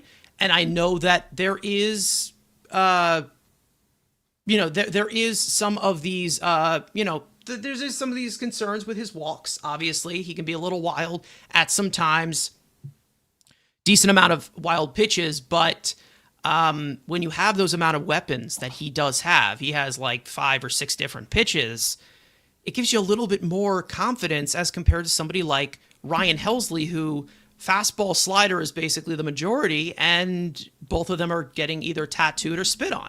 So that's the main reason as to why I would give a call to Dylan Ross. I don't think it would completely help and solve a problem, but I think that it is more of an option as compared to, well, Ryan Helsley's just going to go out there in the 8th inning. He can't do that. He can't, because this team's going to lose. They're going to lose with him going out there in the 8th inning. And then basically with him collapsing as much, it affects Edwin Diaz as well, who likes to pitch a lot. And they haven't been able to use him that much. So again, whether it is with the offense exploding the way that they have and they didn't have to use him, or taking them completely out of the game with guys like Ryan Helsley pitching like shit, you can't use Edwin Diaz, so he's not going to be as sharp either. And then that's going to make it's just a constant snowball. So they're going to have to fill in and deepen this pen the best way that they know how. We all know Wander Suaro will probably be up here at some point, I'm sure. There is a possibility where maybe they do call up a guy like Dylan Ross, but it seems like his number hasn't been called. We got a report from Will Salmon, as I'm looking at it on Fangraphs, back in July of the 8th, saying Ross might join the Mets bullpen later this season. That's from July. Still hasn't gotten the call. So I don't know what they're waiting for. It's probably just the walk issue that they probably will just rub in salt into the wounds up here. But they got to make some kind of a decision here, because Ryan Helsley is not it right now. Because if they're going to bring up these starters to save the day, you might as well do it with relievers. I don't like the concept of doing that, but like we said, 22 games are left. You're running out of time. You don't have a choice at this point. All balls to the wall at this point. If there's anything you guys want to add on this bullpen, I mean, it's just, it's definitely, like we said, just inability to play close games at this point. Ryan Helsley is one of the main reasons as to why. Yeah, I just think that they probably just haven't called him up because of what you said, to where he can't give you multiple innings in comparison to guys like Hageman and Herget, to where, if the rotation was actually giving you some length, you'd actually maybe have some wiggle room to call a guy like Ross up. But because you don't have that wiggle room, and because you can't, unless you like Phantom IL Stanek or Phantom IL Helsley, it's like, where is the room for him when you kind of also need these multi-inning guys? That's really just the biggest problem here. If they were going to give him a chance, their best time to do it was probably in July, before they made all those trades, just to see what he has and see if he could fit into this bullpen. And then who knows, maybe you don't have to make one of those trades and you save some of your assets, and maybe you have a hidden gem here all along. But now it's like, I don't know where he would fit into the equation. I mean, to me, I could tell you right now, I'd rather see him or even Ryan Lambert. And I know Ryan Lambert's in AA. I'd rather see those two guys up here right now over watching Stanek and Helsley go out there and shit themselves every time. Yeah, I would just replace him. I would replace Stanek with Dylan Ross at this point. Just send somewhat of a message, but it doesn't seem like they want to let go of Ryan Stanek. Like, for some reason, he's like the top Pookie there, and they don't want to get rid of him. It's the Ottavino this year. It's the Ottavino this year. Obviously, I was very excited when they brought in Stanek initially, but it's very obvious he doesn't have it. Like, it's very, very obvious he's not trustworthy. They can't rely on him, whether he has the postseason success or not. If that's what they're banking on, you're going to pitch yourself out of the postseason picture if you keep these guys in here and not just saying, well, Ryan Stanek did well in the postseason, let's keep him around for that. That's not good. That's not a good mindset to have, especially when you have not even clinched a playoff spot yet, which I think that's the main reason as to why we have such a big issue. I still do trust Tyler Rogers to get the job done. because he's basically been doing what he has been doing with the Giants, and that's just been inducing a ground balls. We need to see the guys up the middle turn double plays a lot better as well. Edwin Diaz, obviously, he's been the top guy in there, and he should be. That's your $102 million arm. And then Brooks Raley, I obviously trust to do so. Not just the fact that he's a good lefty to have, but against left-handed hitters and right-handed hitters, I feel like there's more flexibility. And then after that, who knows? And that's not a way to treat a bullpen that needs to be used a lot from a rotation that's not going deep into games. Like that's the way that I view it, as a double-edged sword, whether it's from the rotation or the bullpen. That's the problem. Yeah, I mean, look, I mean, just to build off, like, I've been like watch Dylan Ross like pitching like deep, like in a deep breakdown. But I mean, just looking at it from like the breakdown, the pitching profile. I mean, look, I know the walks are an issue, but he does throw 5 different pitches. He does have decent velo. He does have decent swing and miss stuff. So, like, to me, like, I wouldn't be. He can touch 102 if he needs to. I would not be afraid to call him up whatsoever. And I know, like, you guys talked about, like what you said, Carson, about the walk issue. And I agree, like, just looking from the numbers, like, he definitely does have a walk and control issue. And then, I mean, like, even Evan brought up probably one of the main reasons why they don't want to bring him up compared to guys like Hageman, Waddell, and Herges, because he isn't capable of giving multiple innings. But from what I'm looking at is, like, Stanek and Helsley are not even giving you an inning. So even if I'm getting an inning out of Dylan Ross, like, it's still more valuable than what Helsley and Stanek are giving you, because right now we're not in a position of power to bargain right now. Like, we are desperate right now just for a reliable inning of work. So listen, I get that, the walks may be an issue with him, but if he could at least give me, a couple reliable innings here and there, or he's showing you good stuff, I mean, to me, that's a hell of a lot more valuable than watching Ryan Stanek and Ryan Helsley going out there, which is, he's just short-haired Ryan Stanek, go out there, throw 40 pitch innings and barely be able to get 2 outs while surrendering like 2 to 3 runs. I mean, Dylan Ross still has that same high arm angle that Ryan Helsley has. Like, that's the same thing, but he has a little bit more in his repertoire that would probably help you. And again, who knows if it will help, but again, you need somebody to deepen that pen, because you can't just walk a tightrope of, this guy's getting up, great. This guy's getting up, great. This guy's getting up, great. Like, nobody wants to go into the fact of, this is it. This is what we have. That's not a good position to be in September. Like, it isn't a good position, and they tried not to be in that position, but here we are. Here we are, once again, where we're like, who can we trust in this bullpen? Not many. Evan? Just like last year. And the thing that none of us have said thus far about calling up Ross is it literally cannot get worse than what Stanek and Helsley are giving. No. Like, there is no possible way, especially with Helsley, like, you actually cannot be worse than what Helsley has been, unless you're Alex Carrillo, maybe. Like, that's really about it. Carrillo was an indie ball pitcher. Ryan Helsley has had an established career. That's the thing. It's like, this was expected to be something, but if it's not working, it's not working. I don't know how many times they're going to do this, and all I can say is I'm going to really start to question the decision-making if I see him come in another 8th inning. Because, like, if he gets an outing of low leverage, then I'm like, okay, they took him out of the circle of trust. I don't know who said it, but the triangle... Yeah, the triangle of trust or whatever, like with three reliable relievers. But if we're being honest, it's not even a triangle. It's a relay at this point. Yeah, exactly. It's a I don't even know what we can call it. A relay. I don't know. Ricardo's saying, stop calling him Helsley, just call him Hell. Yeah, I mean, listen, Bells of Hell, I guess. Yeah, I can never hear. Yeah, I can never hear Hell's Bells the same. I don't want to hear that song ever again. I mean, we all knew that Narco cleared. Like that's my number one guy, but we all know it clears as of right now. This is exactly the evidence of that. Like, come on.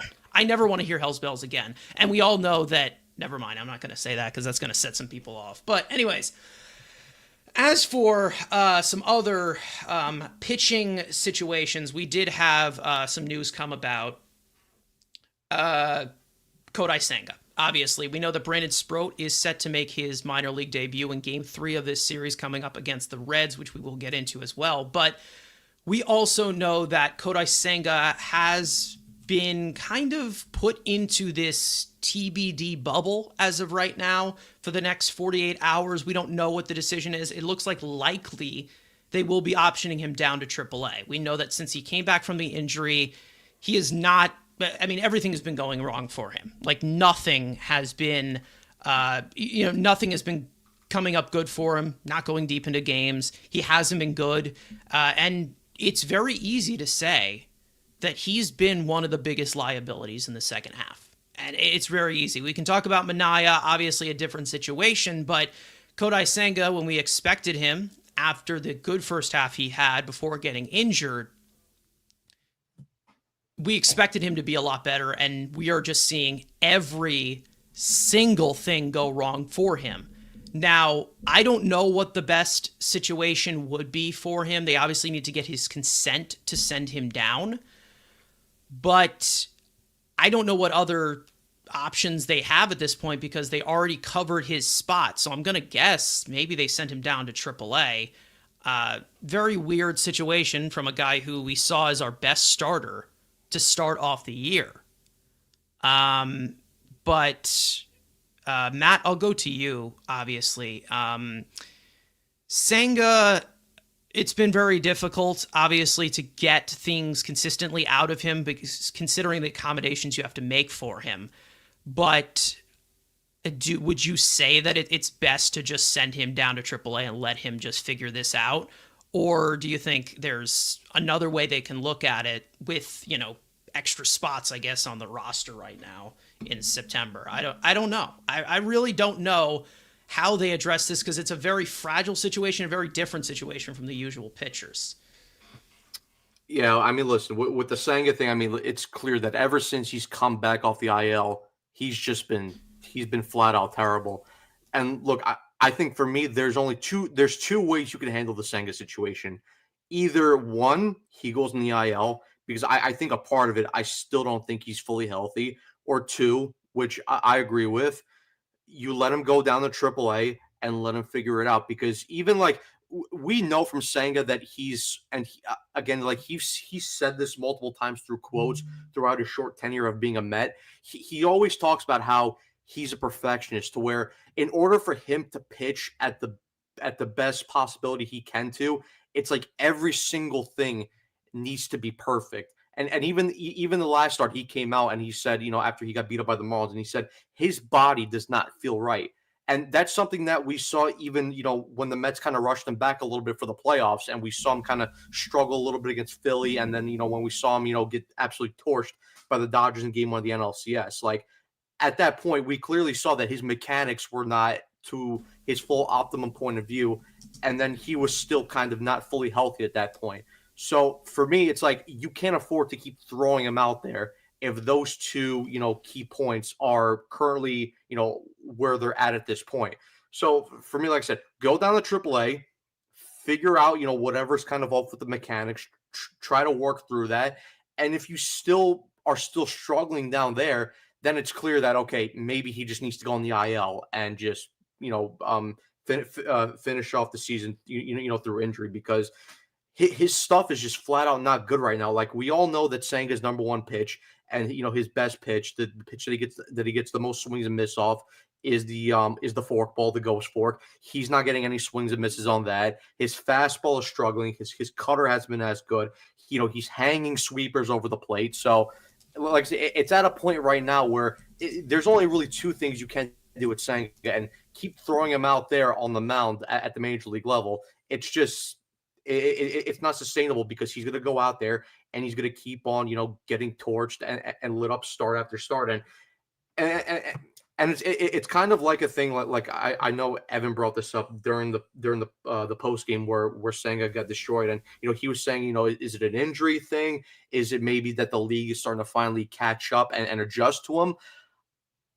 I agree with a little bit that I think the league is starting to kind of, adjust to him and get used to his stuff.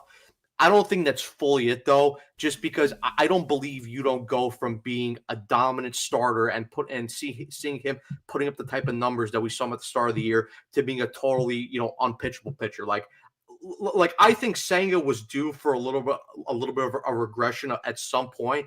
I don't believe though he's as bad as what he's showing right now. So I believe it's maybe a little bit of injury and a little bit of the fact that the guys and the league are starting to catch up to him. But yeah, to me, like I said, I would send him down to AAA just to see if he can get right. Yeah, Evan, and such as like we said in that stretch since then, 5.9 earned run average ever since coming back from that injury. Not going deep into games. I mean, he has had 9 outings, 39.2 innings that he has pitched. He's not going deep into games. We're not getting anything from any aspect from Kodai Senga as of right now, and it's been very, very concerning. But Evan, what are your thoughts on this? Do you agree that they should like just call it here, send him down to AAA, let him figure it out? Because I feel like we're in a time warp of every 5 days we're seeing the same thing over and over and over again. Not going deep into games, bouncing pitches he shouldn't be bouncing. It's been bad all around since he's come back from the injured list. The thing that also makes me think that this isn't just an injury thing is the fact that, I mean, there's multiple reasons. Number one, like, even early on in the year, I know he had the good ERA and everything, but there was a lot of stuff in there where if you looked at the underlying things, there were things that showed that it was not going to stick. It was not going to regress to this bad, but there were things that showed so many base runners, so many. Yeah. Lots of base runners. Yeah. It was unsustainable for him to continue to be as good as the ERA was. But, with that said, I also don't think it's an injury thing, because if it's an injury thing, then why is it that they're not just putting him on the IL right now and they're talking about sending him down to AAA? To me, it's pretty simple. If they had the opportunity to shut him down and say, you're going on the IL, we don't care, I think they would have done that by now. Instead, they're trying to ask for his consent to go down to AAA, which it sounds like he's being stubborn about, maybe based on what they're talking about. It's in his contract, sure. I think it's in his contract. Yeah. It's in his contract. It's in his contract, but like, I'm also wondering, why it hasn't. Why is it taking so long? Yeah, that makes sense. Yeah. Yeah. And by the way Mendoza was talking about it, he was kind of like, yeah, we're waiting on Senga to agree, but like, that's an option we're looking at, sort of thing. So it's like, is Senga being stubborn about it? If that's the case, I mean, that's going to be an interesting conversation in the offseason about him. And the other thing I'll say, just to disagree a little bit with what Matt was saying about him, with the league figuring him out and not being, he was so good, what happened, whatever. To me, it's just like, there's a reason a lot of teams weren't lining up to sign him. Like, the Dodgers are in on every Japanese player. Why were they not in on Senga then? To me, that says something as well. And a lot of it is the injuries, which was a concern when they signed him. And a lot of it is, there are underlying things when you look at his stuff that are simply not great. And now that teams, I think, are learning to lay off the forkball, and especially the Marlins, who did a good job of not chasing the forkball that in that game against him, which credit to the Marlins, I guess. But at the same time, it's like, this is becoming a league thing where the league is starting to figure out how to lay off the forkball, and he doesn't have the overpowering stuff to generate the outs otherwise. And, some of it also does fall, because I'm seeing people talk about how Hefner deserves blame. Hefner definitely deserves blame for a lot of different things. I don't know how much I could blame him for this, because a lot of it is just simply that he never had the great stuff. Again, there's a reason why it came down to them and the Padres really to get him. Yeah. Obviously, listen, like that's more of just the mind of how Billy Epler likes to function. But again, looking back on that, but I do think that the injury concern was major, because he does have a Tommy John clause. Like, he does. Like, there is, and his physical did take a while, obviously. But again, there is a conversation that does have to be had in this offseason. I'm trying not to have it right now, because obviously there's so many things going on with this rotation. But it's basically become evident that, whether he was pitching well at the beginning of the season, still not dependable enough to go deep into the game. Still not dependable enough to be that legitimate ace that gives us a right in for 170, 180 innings this year. Just haven't seen it. We really haven't seen it, and it comes with a lot of limitations. He needs an extra day of rest. He needs, other things. He's talked about his perfection. I've kind of laid off of it because he was pitching well when he was out there, but when you're not, doing well with the accommodations in front of you, there's only so many things that they can do. There's only so many things that you can do where you're not like, okay, we need to merit sending him down to AAA and figuring something out. And again, listen, I do agree with the fact to a certain point that the league has figured him out a little bit, and they've start to make adjustments to him. I don't think he's this bad as what he's showing right now. There's a better pitcher in Kodai Senga than what he's showing right now, and because I see like a lot of people are getting very frustrated with him, and rightly so.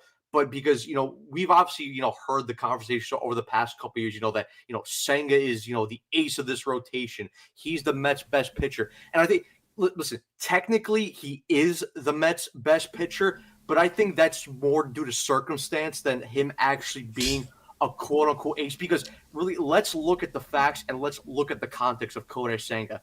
Kodai Senga was signed back in 2023 to a 5-year deal to a $90 million deal. He's being paid $50 million a year. That is not ace money. That is more 3-4 depth pitcher money. And let's not forget, when the Mets signed him in 2023, he was supposed to be the number 3 starter behind Max Scherzer and Justin Verlander. Yes. So listen, I get that he's put up the incredible numbers, especially in his rookie season 2023, and obviously throughout 2024 last year, because that was just ruined through injury. And then he looked and put up good numbers back at the start of this year.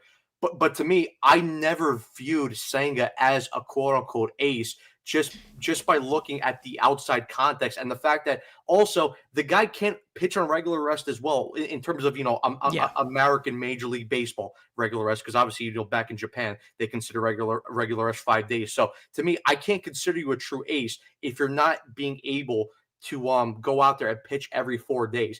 And the only way I could kind of maybe adjust to that is if, I could be fine and consider you an ace when you only pitch 5 days on regular rest, is if you're putting up, really good dominant stuff and you're actually considered like one of the best pitchers in Major League Baseball. So to me, like, listen, I am frustrated with Senga, but to me, I never viewed him as that, quote unquote ace and that leader of this rotation. I think he's a good pitcher in what was supposed to be a circle of other very good pitchers. Yeah, that definitely, I agree with that too. I've talked about it before, of saying that there's makings of an ace with Kodai Senga, with how he carries himself, how well he does with runners on base from the stretch, and his want to get better and his perfection. But there's no like true ace DNA, if you want to say that. Like there's still accommodations that have to be had. And I'm okay with those accommodations because I'm all for babying pitchers at this point, because we all know how pitchers just completely fall apart no matter what, whether it's health-wise or consistency-wise. But they're just, again, there's still things that needed to be accommodated.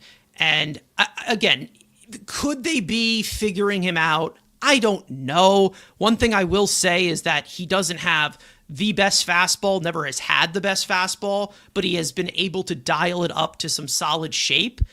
Fastball velocity is noticeably down compared to what he had in his rookie year. He was at almost 96.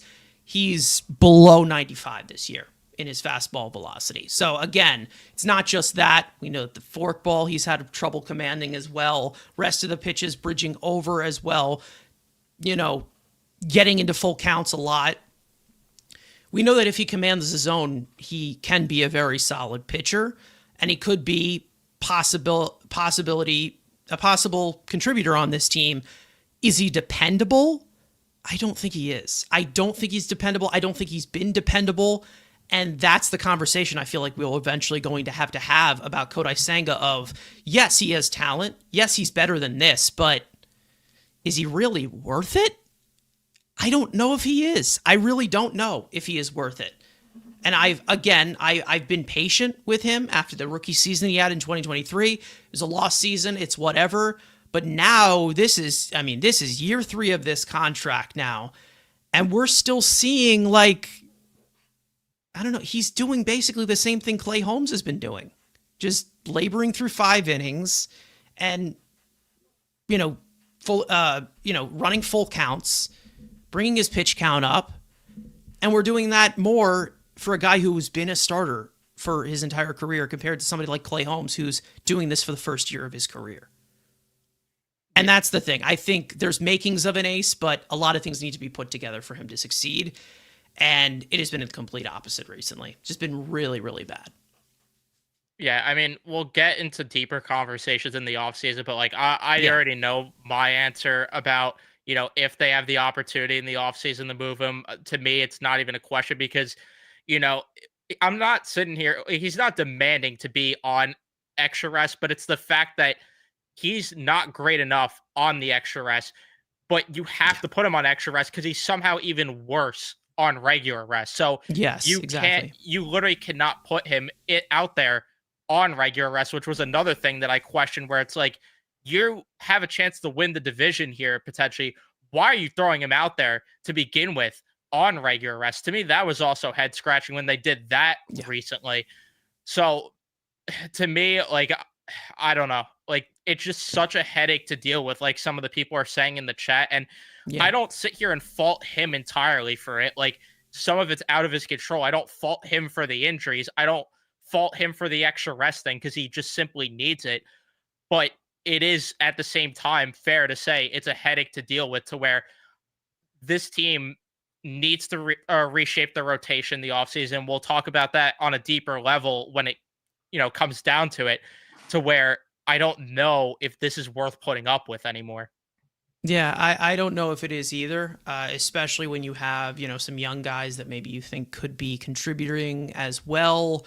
5-man rotation, whether it's the usage of the bullpen or not. I mean, Game for War saying it kind of a little bit jokingly here, but again, it makes sense. He's saying Google AI tells me that Senga has always been questionable for the MLB workload. Mets have catered and coddled him, and he still has failed. That's the thing. It's like he needs to pitch well in order for these accommodations to look good. But when we see that he's not pitching well under these accommodations, then it becomes a headache to deal with real quick. It really does. And like we've said, it's just the fact of, yes, if you want to give extra rest to a guy who's pitching as well as he is, like he was in 2020, like he was in 2023, or like he was for the first part of the season, that's fine. But again, it can change really, really quick if he's not being as effective, and he hasn't been effective ever since coming off the injured list. So we'll see what they do in AAA. It looks like most of you guys in the poll that we have set up here would say demote him to AAA, which, again, is something that I would obviously agree with. I don't think Senga, I don't know if Senga's being difficult about it, or there's just they just have to kind of line it up with his days of rest for him to make the decision. I don't know. But he has said, anything to help the team, I will be able to do. So let's see if he's willing to do that. I wouldn't put it past him to just say, well, he just wants to stay here. He's going to refuse assignment like Matt Harvey ended up doing, and that was the reason why they shipped him out here. Like, I don't see that happening. But there is, oh my God, there is a point as to where a decision does have to be made about the future of him, and this is one of the main reasons as to why of what we've been seeing since he came off the IL. Now, obviously, we've been talking about individual performances probably this entire episode, this entire live stream, but I do want to wrap it up here, and that being with our signature segment that we have after every series, and that being, of course, Studs and Duds, which is one player in this series that was really, really good we want to give a shout out to, one player that was not. And also, we have some other guys that we can put in as well, if we have not mentioned, of things that they did in this series that, as for studs, obviously. Matt, I'll start it off with you of someone that you want to give the stud category for in this series, because they still did win this series, even though there's plenty to talk about. I mean, for me, I'll probably just go with the easy Mark Williams layup right here, and it's got to be Juan Soto, right? I mean, Yeah. like we've talked about before. I mean, I don't think he's going to win the MVP just because I think Otani and Schwarber have kind of, have built up too much of a lead. But he's certainly making a late case for it. I mean, look, over this series, he was the best Mets hitter in my opinion. Obviously we saw him hit his first Grand Slam as a New York Met. He's been much more effective with runners in scoring position, still drawing loads of walks. I mean, even I believe in the second game of the series, he ended up starting two rallies. I believe the first one was a walk, and then the second one was either a home run or just a single. But yeah, I mean, the guy is, and obviously look, we all know that he had the not so great start to the season. Really struggled in March and really struggled in April. But the guy has really turned it on these last couple months, and he's making a case for why the Mets signed him to this big contract, and he's looking like he's worth every single penny right now that the Mets are paying him. I mean, it's obviously hasn't been smooth sailing with him being here so far, but again, he's getting hot at the right time. So it's not like he's, putting this in garbage time. This team needs him, and he has been showing that he wants to be that guy, and you'd hope that it would carry on to the postseason, because if he does contribute, we all know what he can do. Like we said, this is a game-changing bat. This is a generational hitter at only 26 years old. So, Evan, I'll go to you. Obviously, Soto, great series, but there was some other good hitters as well. I don't think we're really going to go to the pitching as much for this one, but what are your thoughts? I mean, there was a pitcher that I was considering, because to me there was three guys. Matt took one of them. I'm going to say Luis Torrens, though, for mine. Even though in the last game when he came in, he went 0 for 2, he still had a really good series. Obviously had that opposite field home run. And I know a lot of his hits were bloop hits, but still ended up being some big-time hits for them. And on top of that, the defense, once again, with, getting base runners out all the time, helping the pitchers out a little bit more when they're already struggling. So to me, and not only that, Wally's getting beat up badly back there as well. So I got to say Luis Torrens for the series. Yeah, he had a really, really good series. And to be honest, he's been really, really good offensively since Alvarez ended up going down. Since then, let's give a little bit of a stretch here. He's batting 306, 342 on base percentage, 639 slugging, and he has a 171 weighted runs created plus. That is in 39 plate appearances that he has had since Alvarez ended up going down, which is good. Not going to sustain to anything, because he eventually will be the backup catcher if Francisco Alvarez ends up coming back, which it looks like you can't keep that man off the field, because it seems like you got to cut off every single one of his limbs to even for him to consider sitting out at this point. But again, that's been filling in the production very well, which has been very impressive. Obviously, hasn't been perfect. Will it stay? Probably not. But again, those little contributors, they definitely go a long way, and especially with Torrens, who oddly enough has more 3-run homers this year than Juan Soto. So that's interesting. Anyways, thanks for teeing it up. I thought somebody else would do it, but thanks for teeing it up. Jeff McNeil had a really, really good series. Obviously, he had some really, really big hits. I think that he put them ahead in game 1. I think game 1 or game 2, something like that. And he was definitely collecting in these situational games. And overall in this series, he went 6 for 13, which is, I mean, really good. I mean, for a guy like Jeff McNeil, that we expect what he's doing, line drive hitter, contact hitter, getting on base, things like that. He also stole a base. And the only thing that I want to say in critical, and I know that he's not a big base stealer anyway, but please, can we stop sliding head first? That's all I ask, please. It's not just the fact of what Alvarez did and how he hurt himself and that precaution. It's the fact that it's dumb. Please stop doing it. That would be very, very nice. But good series by Jeff McNeil, even though it's all fake and he doesn't deserve any recognition. Sorry, got to keep character. Anyways, off to the dud category. I think that we all have a few in here that we all can pretty much agree with. You can piggyback if you want. Matt, I'll go right back to you. Dud for this series. Yeah, I think for me, there's 3 clear options here. I'm not going to go with the obvious one just because I already went with Soto as the obvious one. To me, though, I'll go with Gregory Soto because Soto over these last couple series, he has not been good. He's not been, effective out of the bullpen, especially, whenever Mendoza puts him into these lefty situations. And I mean, even again, we saw in this third game where, he comes in after Clay Holmes exits after pitching 4 2/3, and all he has to do is get 1 out to get out of that 5th inning. And what does he do? Throws a wild pitch. Carpenter and Colt Keith end up moving up to second and third base, and then ends up giving up a base hit to Riley Green. He ends up driving in 2. Tigers go up 3-1. And look, maybe if Gregory Soto gets out of that inning without giving up a run, maybe the Mets do end up winning that game. I know they only scored 2 runs in that game, but maybe the Tigers don't. Maybe the Tigers use their bullpen a different way. The Mets see a different kind of pitcher. The offense maybe tease him up a little bit more.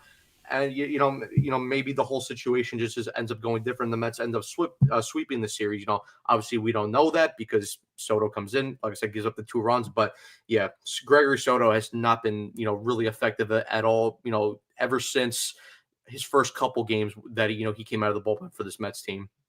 Yeah, he had the matchup. I mean, Riley Green, who has been one of the worst hitters this year against lefties, ended up coming through against him. So again, that was his job to do it, and he wasn't able to do it. So again, I don't know. It's basically just about the execution. I don't know how many times we can say, bad move, bad managing, bad this, bad that. Someone's going to have to come through because there's been way too many of those types of performances.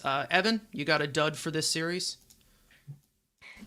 I'm not going to take the obvious one either because we just talked about Helsley for like 30 minutes here. For me, I'm going to go underratedly with Starling Marte. And the reason why is because how much that 0 for 4 was kind of like a big deal in that last game for why the Mets didn't win. Because he's going up there pretty much at every at-bat except for one with a runner on base. Didn't come through. Swinging first pitch on one of those at-bats, hitting into a double play. And the other swinging on the second pitch and hitting into a force out there to end the inning when the Mets had an opportunity to potentially rally late and potentially, maybe win one of those close games like we talked about earlier. So for me, it's him, and it's unfortunate because, he has been underratedly solid with runners in scoring position this year, and to see him just fail that much there, it was just very disappointing. Yeah, he obviously only played 1 game, but that definitely one of the factors that prevented a sweep. But it's just Unk let us down. I guess that's what we got to say. He let us down. He has been very good overall, I will say. So I wouldn't beat on him too much, but it definitely was a deciding factor in the comparison from this being a sweep to it being a series win. One guy that also gets kind of swept under the rug here, who I don't think was good in this series at all. Francisco Lindor was not good at all in this series. Like it seemed like at the plate, he was just chasing a lot, whiffing at a lot of fastballs. It seems like he was down 0-2 a lot. He did steal a couple of bases, which, obviously still getting on base enough, I guess, to contribute. But I expected a little bit more from him, obviously. I know that he has a good career in Detroit. Obviously, that's more dated back to when he was in Cleveland, so who knows if that is more of a factor. But behind the Soto and Alonso and the great series that also Brandon Nimmo we can put out there, and McNeil and Torrens and all of these guys who had good series, Lindor was probably the worst one in that lineup. 1 for 15, or what is it? 1 for 13 with a walk or something like that. The whole series, it wasn't great. I'm not going to completely throw him under the bus because the offense still was going, but we know where Francisco Lindor goes, this team seems to go as well. So hopefully that doesn't continue to be a trend. We know that he's been fantastic beforehand with this stretch, ever since that long stretch that he wasn't hitting well. So hopefully he can get back into it in Cincinnati. But that's what I would say is the overall performances, studs or duds. Anybody else that you guys want to throw out in the ring, you can. Anybody else you want to shout out? Yeah, first stud, I would say Noah McLean, since we didn't really talk about him a lot throughout this episode. Just for the fact that he did not have his best stuff in that start for the first few innings. And for him to just be composed out there and still give you 6 innings, 7 strikeouts, only allowing those 3 walks after he allowed, 2 of those walks in the first inning and didn't look great. And, credit to the offense, too, which gave him cushion to let him go back to the sweeper a little bit when he didn't have it early on in the game. So I do have to give credit to the offense for that. But for him to, rebound the way they did and look like what an ace would do, and also look like a veteran pitcher when your actual veterans aren't able to do that and make those in-game adjustments, it was nice to see Noah McLean go out there and be able to do that. I was happy that first inning actually happened, because then we got to see what he got when he faced a little bit of adversity. Because, not everybody can be completely perfect and just coming out of the minor leagues, but obviously he's been great, and he was able to just shove throughout the entirety of the outing that he had. And also the fact that he has so many different weapons that he can go to is the main reason as to why he has that inner making of possibly this is a frontline arm. This could be an ace. Who knows? I'm not ready to put him in the Hall of Fame just yet. He's made 4 or 5 starts so far in the major leagues. But so far we have seen everything that has hit him so far has been very, very impressive, the way that he has handled it. So it's been very impressive. If there's anybody, Matt, you want to add anybody or anything? Yeah, I mean, like with Evan said with McLean, I fully agree. Just because in those first 2 innings, we obviously saw he didn't have the greatest stuff. Made the small little adjustment, cut back on the sweeper curveball, went more fastball sinker line, and obviously as he got more comfortable, re-implemented the sweeper and the curveball, and he was able to give you 6 innings of 2-run ball. Another stud, got to be Kevin Herget, right? I mean, just eating innings, and again being a true soldier, like we always say with these call-ups. But then the other dud, I mean, I'm not going to throw in Halsey because he's the obvious one, but even then, first game, Sean Manaea, multiple times he was given big leads, and then first pitch to Jahmai Jones ends up hitting a home run out to left field. Yeah. But again, what was giving him multiple leads? I mean, after he gives up the home run to Jahmai Jones, Mets give him a 2-1 lead. He goes back out in the 3rd inning, gives up another 2-run home run, and then obviously, like I said, Soto ends up hitting the grand slam, and he ends up giving up 2 runs. The next half inning. So there was plenty of times, like I said, with Manaea, the Mets gave him a comfortable lead, but just wasn't able to hold that Tigers offense off the board whatsoever. And again, only gave you 4 innings of work, not even at that point. Yeah, it's just, again, it's one of the guys that you can put on that list of, like we said, with Kodai Senga, Sean Manaea as well. They've been liabilities. They really have. I mean, it's very, that doesn't mean that we think that they're awful and their careers are over, but again, it has not been fun. They've been one of the main reasons as to why they have been losing games when they have been, whether they're playing well or not overall as a team. So either way, leaving everything behind that we saw over these past 72, 96 hours, let's move on to the, of course, series upcoming in Cincinnati, which it's not do or die, but there's definitely a chance where they can create some space between Cincinnati and possibly knock them completely out of this playoff race and put themselves in a better position going into Philly. This is a Cincinnati team that is pretty much a 500 team. They're not fantastic, but they do have talent on there, obviously, in the pitching department, which I will obviously get into right now with these probables for this upcoming series. Now, David Peterson will start the opener, looking to shake off one of the worst outings of his career last week. He'll face his fellow 2025 National League All-Star left-hander Andrew Abbott, who is pretty much a similar pitcher to him. First pitch is tomorrow night at 6:40 p.m. Eastern Time on SNY. In Game 2, Mets top pitching prospect Jonah Tong will make his second career MLB start following an impressive debut. He'll face the 29-year-old right-hander Brady Singer. First pitch is Saturday night, at 6:40 p.m. Eastern Time on SNY. And in Game 3, as we just got the announcement, Mets pitching prospect Brandon Sproat will make his Major League debut, and he will face the hard-throwing right-hander Hunter Green, who has been on a tear since he came back from the injured list.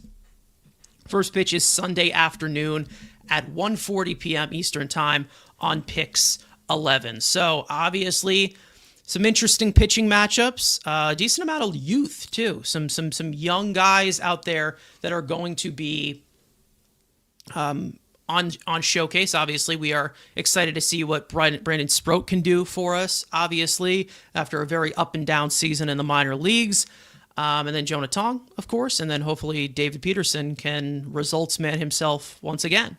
But obviously, some things going into this team. Evan, I'll go to you first. Some things that you're looking out for, some things to run down about this Cincinnati team that has talent, but we know they have their weaknesses too. They're not the best, so it's a team they should beat. Will they? I guess we'll find out. Yeah, I mean, just the build on pretty much what I've talked about all episode long. Like, to me, the thing that's going to tell me a lot is Sunday's game when they have to face Hunter Green, because I want to see what they could do against a really good starting pitcher in this league. Because the offense, they could show up against Abbott, who's having a good year, don't get me wrong, but he's not as good as Hunter Green. And they could show up against Brady Singer, who's not good. That's great. But I want to see what they do against Hunter Green, because you're going to face more of those type of pitchers come playoff time. And to me, that's going to tell me, everything I need to know about this offense, to where, are they just merchants of bad pitching, or are they actually going to do something that's sustainable come October? Yeah, we'll see. We'll see what the deal is with that. We've seen them beat up on aces this year, like beat them up a lot, and then we've also seen them get carved up by a lot of them. So that's another one of those 0 to 100. So it's possible. We'll see. Matt, what are you looking at going into this Reds series? 5 games in between these two teams. Yeah, no, I mean, obviously, the first point that Evan made, I fully agree. I want to see them go into that Sunday game, especially it's going to be nice to see Brandon Sproat also making his Major League debut. But I want to see them go in there, and I know, they've been hot over the last month or so, but I want to see them be able to hit Hunter Green. And, I'm not saying they have to beat him up and put up 10 runs. I'm not going to complain if they do, but I at least want to, see them go in there, make him struggle a little bit, have some good at-bats, and, put up 4 or 5 runs off of him. Because also for Brandon Sproat, because like I said, it's going to be his Major League debut, and I'm sure he's going to be there. There's going to be some nerves. I don't want to, have Brandon Sproat go up there and make him feel like, he has to be, pitch perfect every single pitch to try and keep this Mets offense in the game, because, they can't hit Hunter Green because, he's one of the better pitchers in Major League Baseball. But also, like, let's not forget, like, this series right here is important for many factors. Obviously, first of all, if the Mets go into Cincinnati and they win the series, you build up a little bit of a gap between you. So, like, if they go out and take 2 out of 3, which I hope, and that's my expectation, that they go in there and win this series, you build up that lead to 7 games. But also, let's not forget that a couple months ago, when the Mets last played the Reds took 2 out of 3 at Citi Field against the Mets. So the Mets, at minimum, need to go 2-1 here against Cincinnati to tie up the tiebreaker. Because then after that, the tiebreaker is better records against the division. And Evan Roberts brought that up yesterday on the Rico Brony. And the Mets right now, they have the better division record against the NL East than the Reds do compared to the NL Central. So, and as we saw last year, the reason why the Mets got into the playoffs last year was because of a tiebreaker against the Arizona Diamondbacks. So these things do matter. So go in there, take care of business, win this series, and then obviously we'll go on from there against a tough series against the Phillies. Yeah, obviously some top players that we can put a spotlight to. We know Ellie De La Cruz. There's immense talent in there, even though he has struggled for a majority of this series, still having a good season. They don't really have that many fantastic offensive weapons. TJ Friedel has had a solid year for them as well, but they do have a majority of these guys that are here are below average hitters. So I'm hoping that they treat them like that and attack them. That would be great. Jose Trevino can't hit. Spencer Steer has struggled a lot. Matt McClain has definitely struggled since coming back from injury. Jake Fraley is having a down year. The main guy that actually has been fantastic has been Novelli Marte. That's been their best hitter for the recent stretch that they have had. And then obviously we said with the bullpen, with the rotation, like we said, but with their bullpen, Emilio Pagan has kind of dropped off recently since getting his, nod to be their closer. Obviously, Brent Suter has had a rough season as well. Scott Barlow has had a good season for them out of that pen. That's been somebody that's been linked to the Mets before. We know that Graham Ashcraft as well has had a decent season out of that bullpen. Nothing too fancy, but again, guys that can definitely take you out. Like you just said, that last Cincinnati Reds series, I actually was in attendance for that only win that they had in that series. The what was it? The series finale out there, and they barely scored. I mean, the offense was definitely very, very cold in that. I don't remember who was pitching in that, but Peterson. It's obviously going to be a little bit different. Peterson, because he got somewhat of a thing for him. Yeah, you got to think for him. So it was him. Yeah. Because we were at the game before. I had double Peterson? Yeah, because we were at the game before, me and Evan, and that was the David Wright retirement day, and Clay Holmes pitched that day. Okay. All right. You love watching those hips in person. I respect it. Yeah, exactly. They don't lie. Let's hope they're better. Let's hope they're better in game 1 tomorrow. That would be fantastic. But yeah, again, you need to win this series to get that tiebreaker on them. A sweep would be fantastic because that would probably bury this Cincinnati team in a position where they're probably not going to make it. We know that San Francisco has overtaken them for the the final spot out. San Francisco obviously has played some really good baseball since the trade deadline. We know that people have been raving about Drew Gilbert playing well this past week, and Jose Budo's the next, Mariano Rivera now. But again, we'll see how they do against this Reds team that I think they're good enough to beat. They're 100% good enough to beat. But this Reds team also is good enough as to where they can give us fits. I'm not going to sit here and say this is something that we need to do. This is half and half as to, just like the Mets, you don't know what team you're going to get. You don't know what team you're going to get on the field. And that has kind of been what the Reds are. These are kind of two teams that are in the similar situations of year in totality of how inconsistent they have been. So you're hoping we get it on a good day, but who the hell knows? Who the hell knows at this point?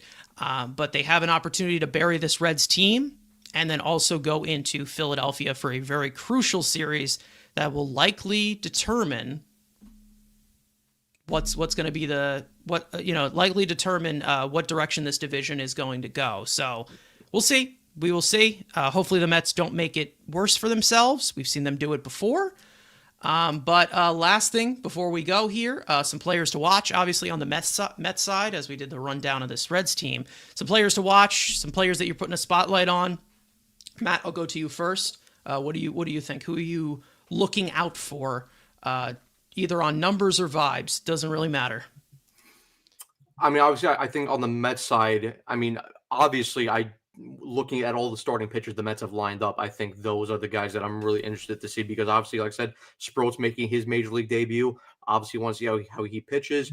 Tong, obviously, making his second start. I think nerves and kind of the situation affected him a little bit in that first start. So interested to see how he looks. And also, David Peterson obviously got roughed up in that last start against the Marlins, gave up 9 runs or 8 runs, whatever it was, but it was bad either way. So hope to see him, rebound to what he's been showing, before and what we saw more from him earlier in this year where he's giving you, 2 to 3 runs of baseball and, he's giving you 6 to 7 innings of work. And obviously for the Reds, I think the main guy, Ellie De La Cruz, and also, Hunter Green on the pitching side. But I will say this also, hopefully the Mets go into the series and at minimum, I'm asking for 2 out of 3 win this series.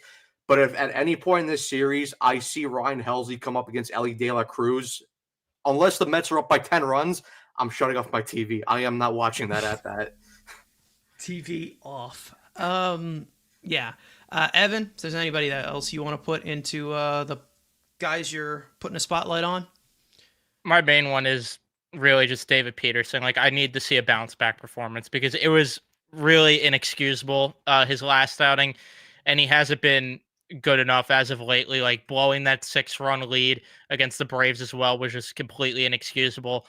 And if he's going to make playoff starts, these are the kind of games he needs to thrive in. It's just that simple, because last year he was not making those starts. This year, because of the fact that everyone else sucks so much, he might be. So I really want to see him step up. And then, as for the Reds, it's really still just Hunter Green, like I highlighted before.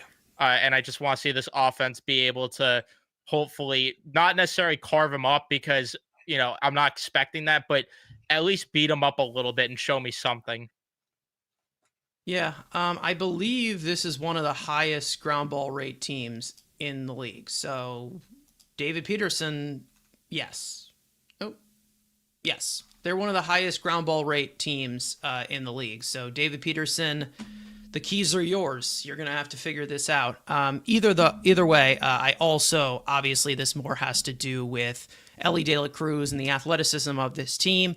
I'm still going to direct it to Luis Torrens, because having his arm behind the plate is going to be definitely a factor, especially with young guys like Tong and Sproat on the mound. He's definitely going to have to make up for, some stuff from the stretch, obviously. And then if you're talking about this offensively, I know Brandon Nimmo has a really good career in this ballpark. So we'll see what he can do as well. And then, of course, it's all down to the offense. I mean, this is a bandbox. This is a hitter's ballpark. So, we should see. We'll see. We should. Who knows? But we should see some good offensive performances from this team in this ballpark, and hopefully they can keep it going, obviously. But as for everything else, I think we're going to wrap it up here. Thank you to Evan and Matt from the Mets Central podcast for joining us for this episode of our show. Other than that, we are going to wrap it up. Thank you guys so much for watching. Yep. We hope you guys enjoyed the conversation. For those of you watching or listening on playback, you want to join the conversation live in the future, make sure to subscribe to the Mets Weekly YouTube channel. Turn on those post notifications to know when we go live. Make sure to follow Mets Weekly on X and on TikTok. Follow all of us individually. The links are in the description for Evan and Matt. Make sure to go check out their show as well. They do, similar to us, they do episodes after every series as well. They do some post games. So make sure to go check that out. And like we said, keep it going. They're in a good spot. Eyes on the prize. Don't lose focus, please, just because the team doesn't have a record over 500. That's all I ask. Anyways, let's go Mets, and we will see you guys next time.